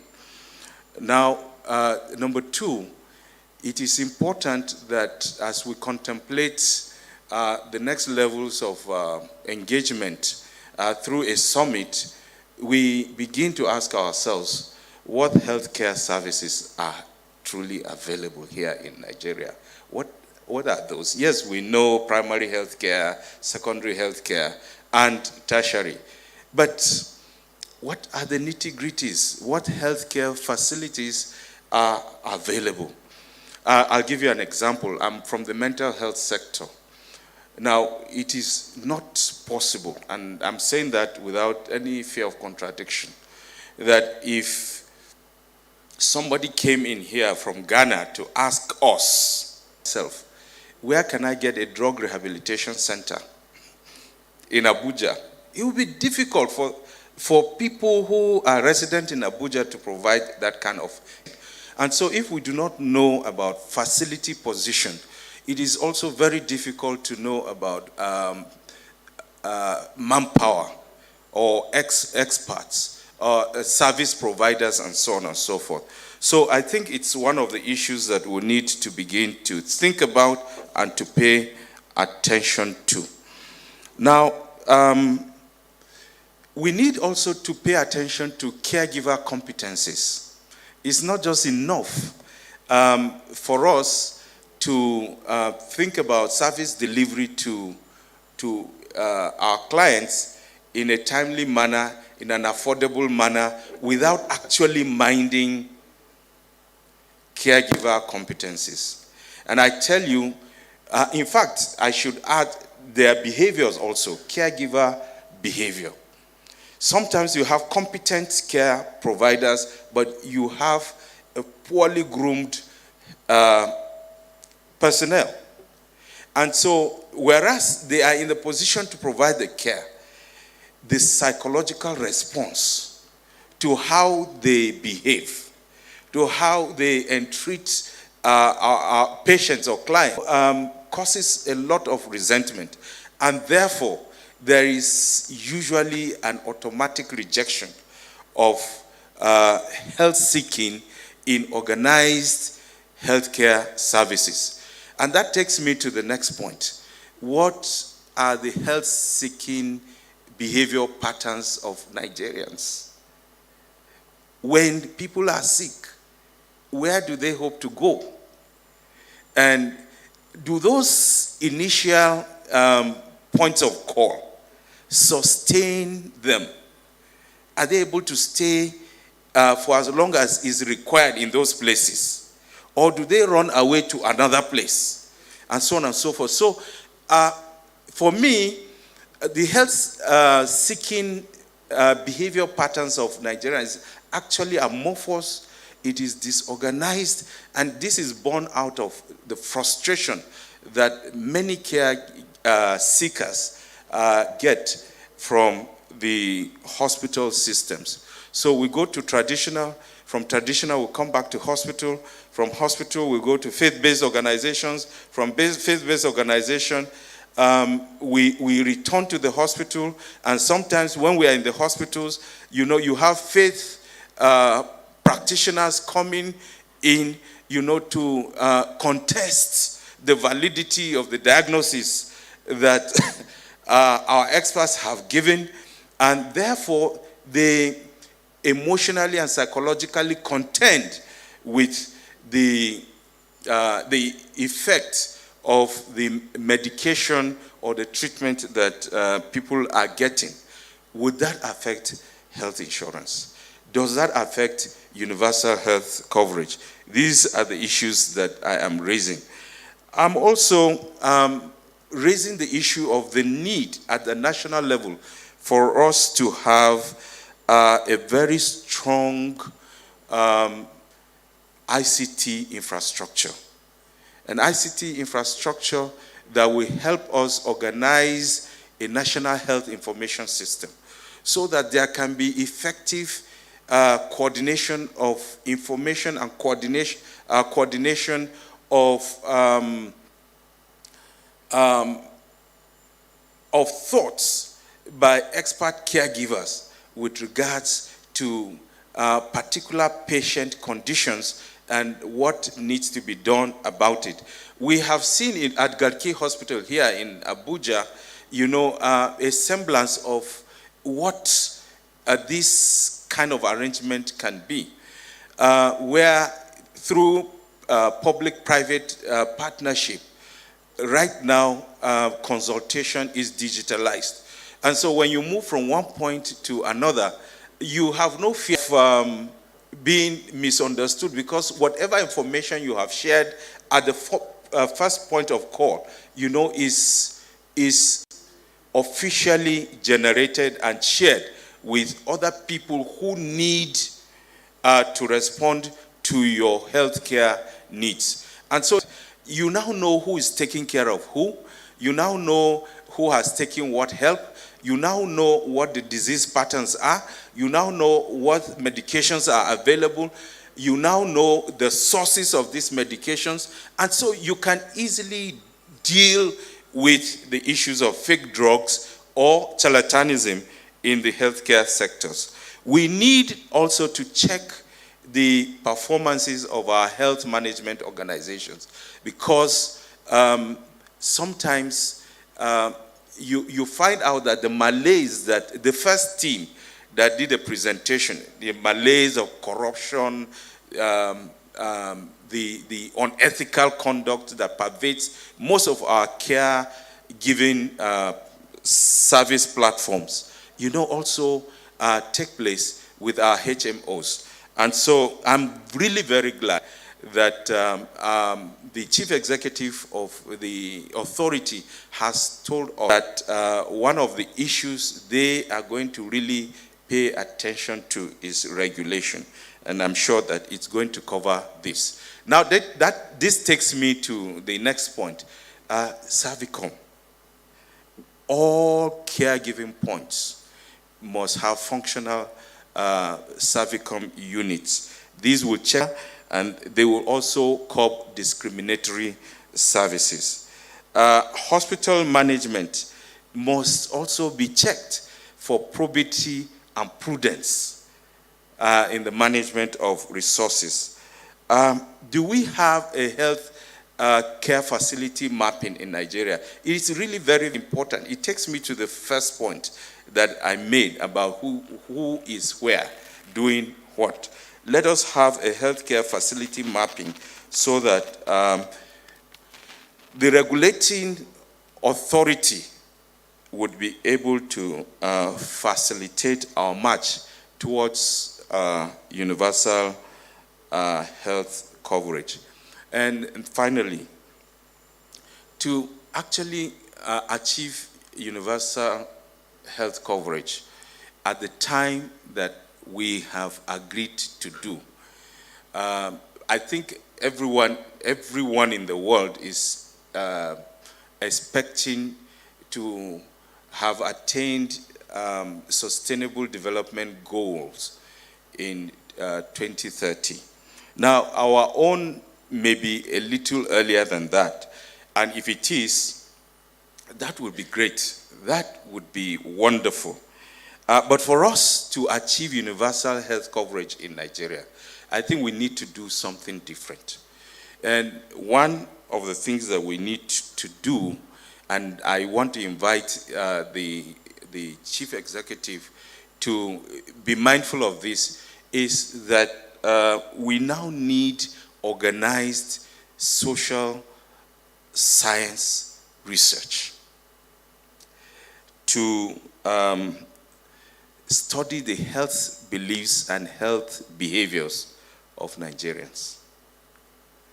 Because you can't achieve this in a vacuum. We really need to know who we are when it comes to being challenged by health issues. What do we do? How do we do what we do? How do we eventually present ourselves? And how do we react to the receptions that we get at the point of care? So it's really very, very important. And then we need to study health-seeking pathways of Nigerians. I have mentioned that before. We now need to, what we need to do is to see if it's a straight line or it's a complex web. Do you start from point A and you go through to point B, from primary to secondary to tertiary? Are there intervening variables? Are there factors outside the healthcare system, our traditional beliefs, our religious beliefs, and so on and so forth? And I believe that this is going to help us. Finally, I did not hear anything about professional indemnity. Yes, it's good to pay attention to clients, people who need care. It's good to pay attention to poor people. But what about the risks that we take as caregivers? Is there anything in the current arrangement that should protect caregivers and to prevent the massive brain drain that we're beginning to experience in Nigeria? Because if this is all about our patients and our clients, and the care providers do not seem to be properly factored in, then what we are going to experience is patient exploitation. And finally, disgruntlement by health care practitioners that would lead to their departure from the shores of Nigeria. Thank you, and God bless.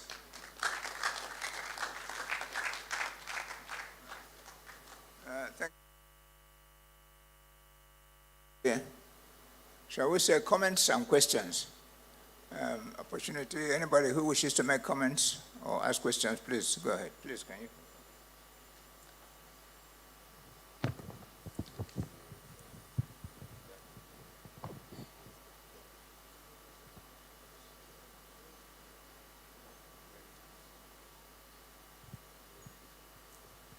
Thank you very much. Presenter, my name is Professor Alechi from Michael Opera University of Agriculture, Mudike. My question is to the DG of NHIA. I have been to Nairobi, Kenya, where I just traveled for a program, and it was supposed to be a fellowship program of about a year, and I was told by my colleagues in that institute to enroll in NHIA, and I did.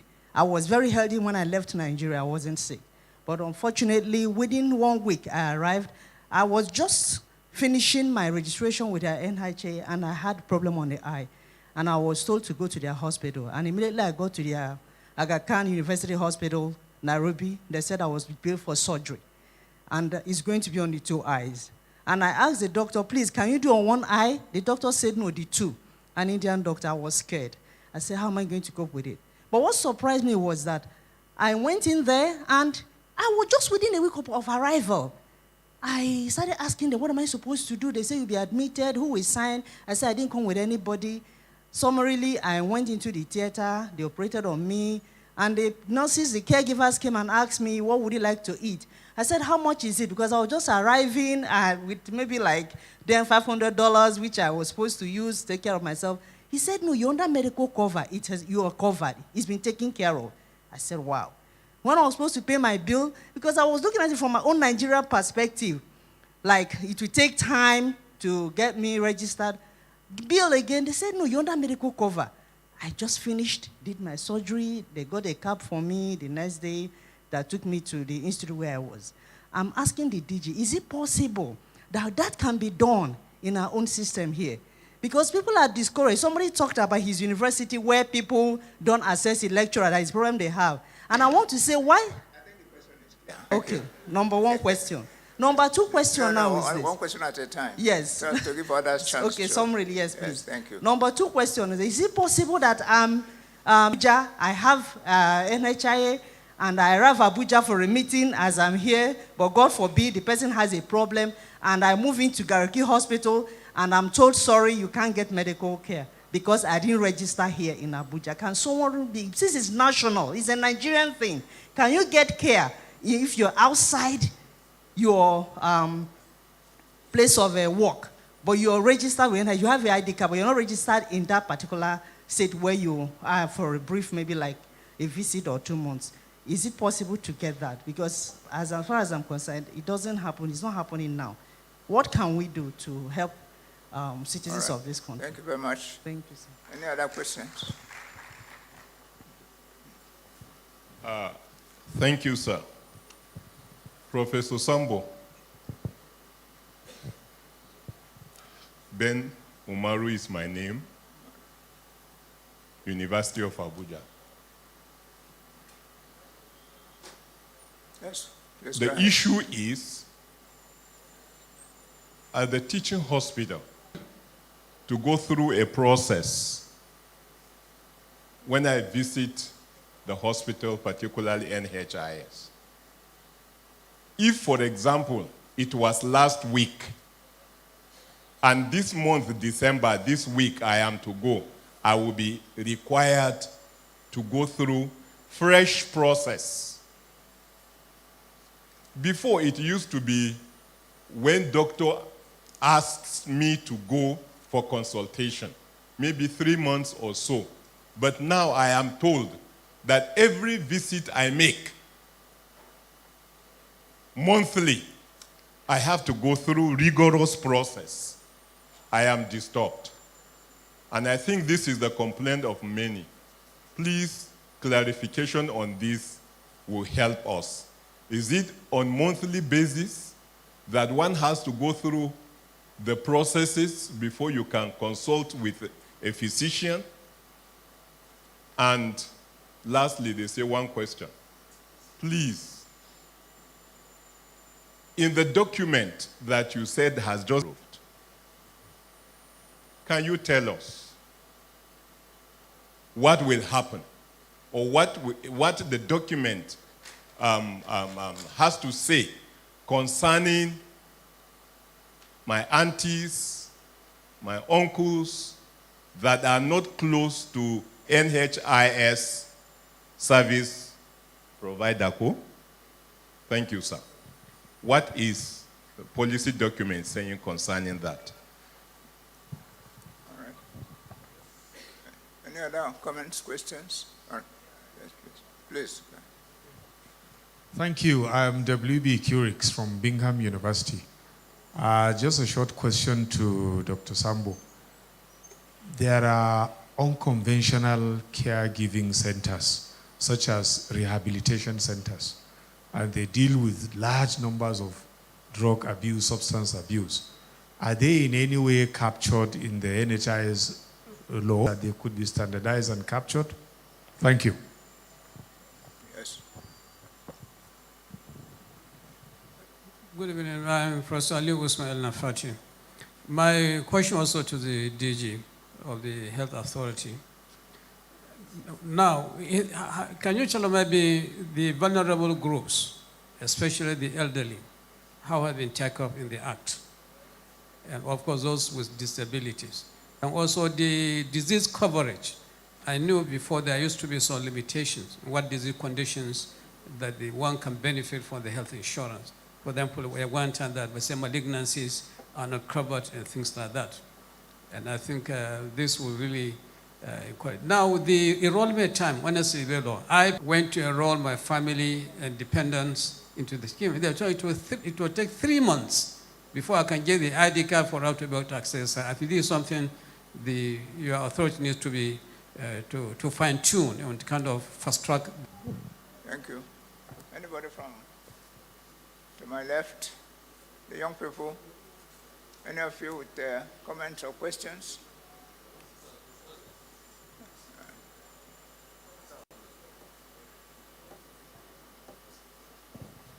Thank you. I'm Ahmed Khadija from Delta State. My question is to the first speaker.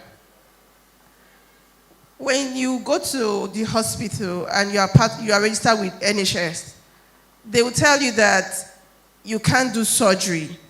They can't pay for admission. Like, I'm a civil servant. Each time I try to access the facilities, even though they deduct it from source, they deduct from medicals from source, they will tell me that, and the drugs I want to take, they can't cover for a particular section, that the government, they are paying only 10,000. So the question is, they deduct money monthly. So are there restrictions to the amount they pay, they take care of on a monthly basis? Because you talk about a lot of medicals being out of pocket. Like since the first time I tried to access the facilities, I didn't bother again. Because they will tell you, oh, if you're on admission, NHS can't pay, NHIS can't pay. You have to pay. So I'm like, why do I have to stress myself? Locate their hospitals, and eventually they will tell me they can't pay for all my medicals. Then I use any hospital I like. That's what. Then two, if you are posted from one place, like I was in Asaba, then posted to Ogara, they will tell you that for them to transfer your card, I don't have my card. Because I've been trying to get it for so long. It takes time. They keep giving you excuses. So why does it take time to get your card to transfer from one location to the other when everything is computerized? Thank you, sir. All right, I think let's give them a chance to address the questions asked. If we have chance, we can continue. Okay. Thank you very much. People have raised very pertinent questions that even led to strategic purposeful reform that we are doing in the health insurance. I was a young officer when NHIA was introduced. As a matter of fact, I was the one that established the Lagos office in charge of Southwest.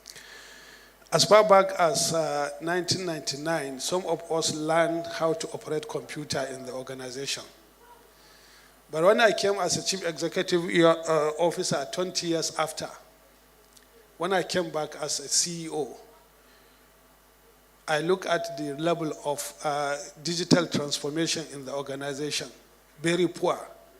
People will have to register in forms, and the forms will have to be transported to Abuja to key in. And even the ID card production was not being done. So it was a Herculean challenge to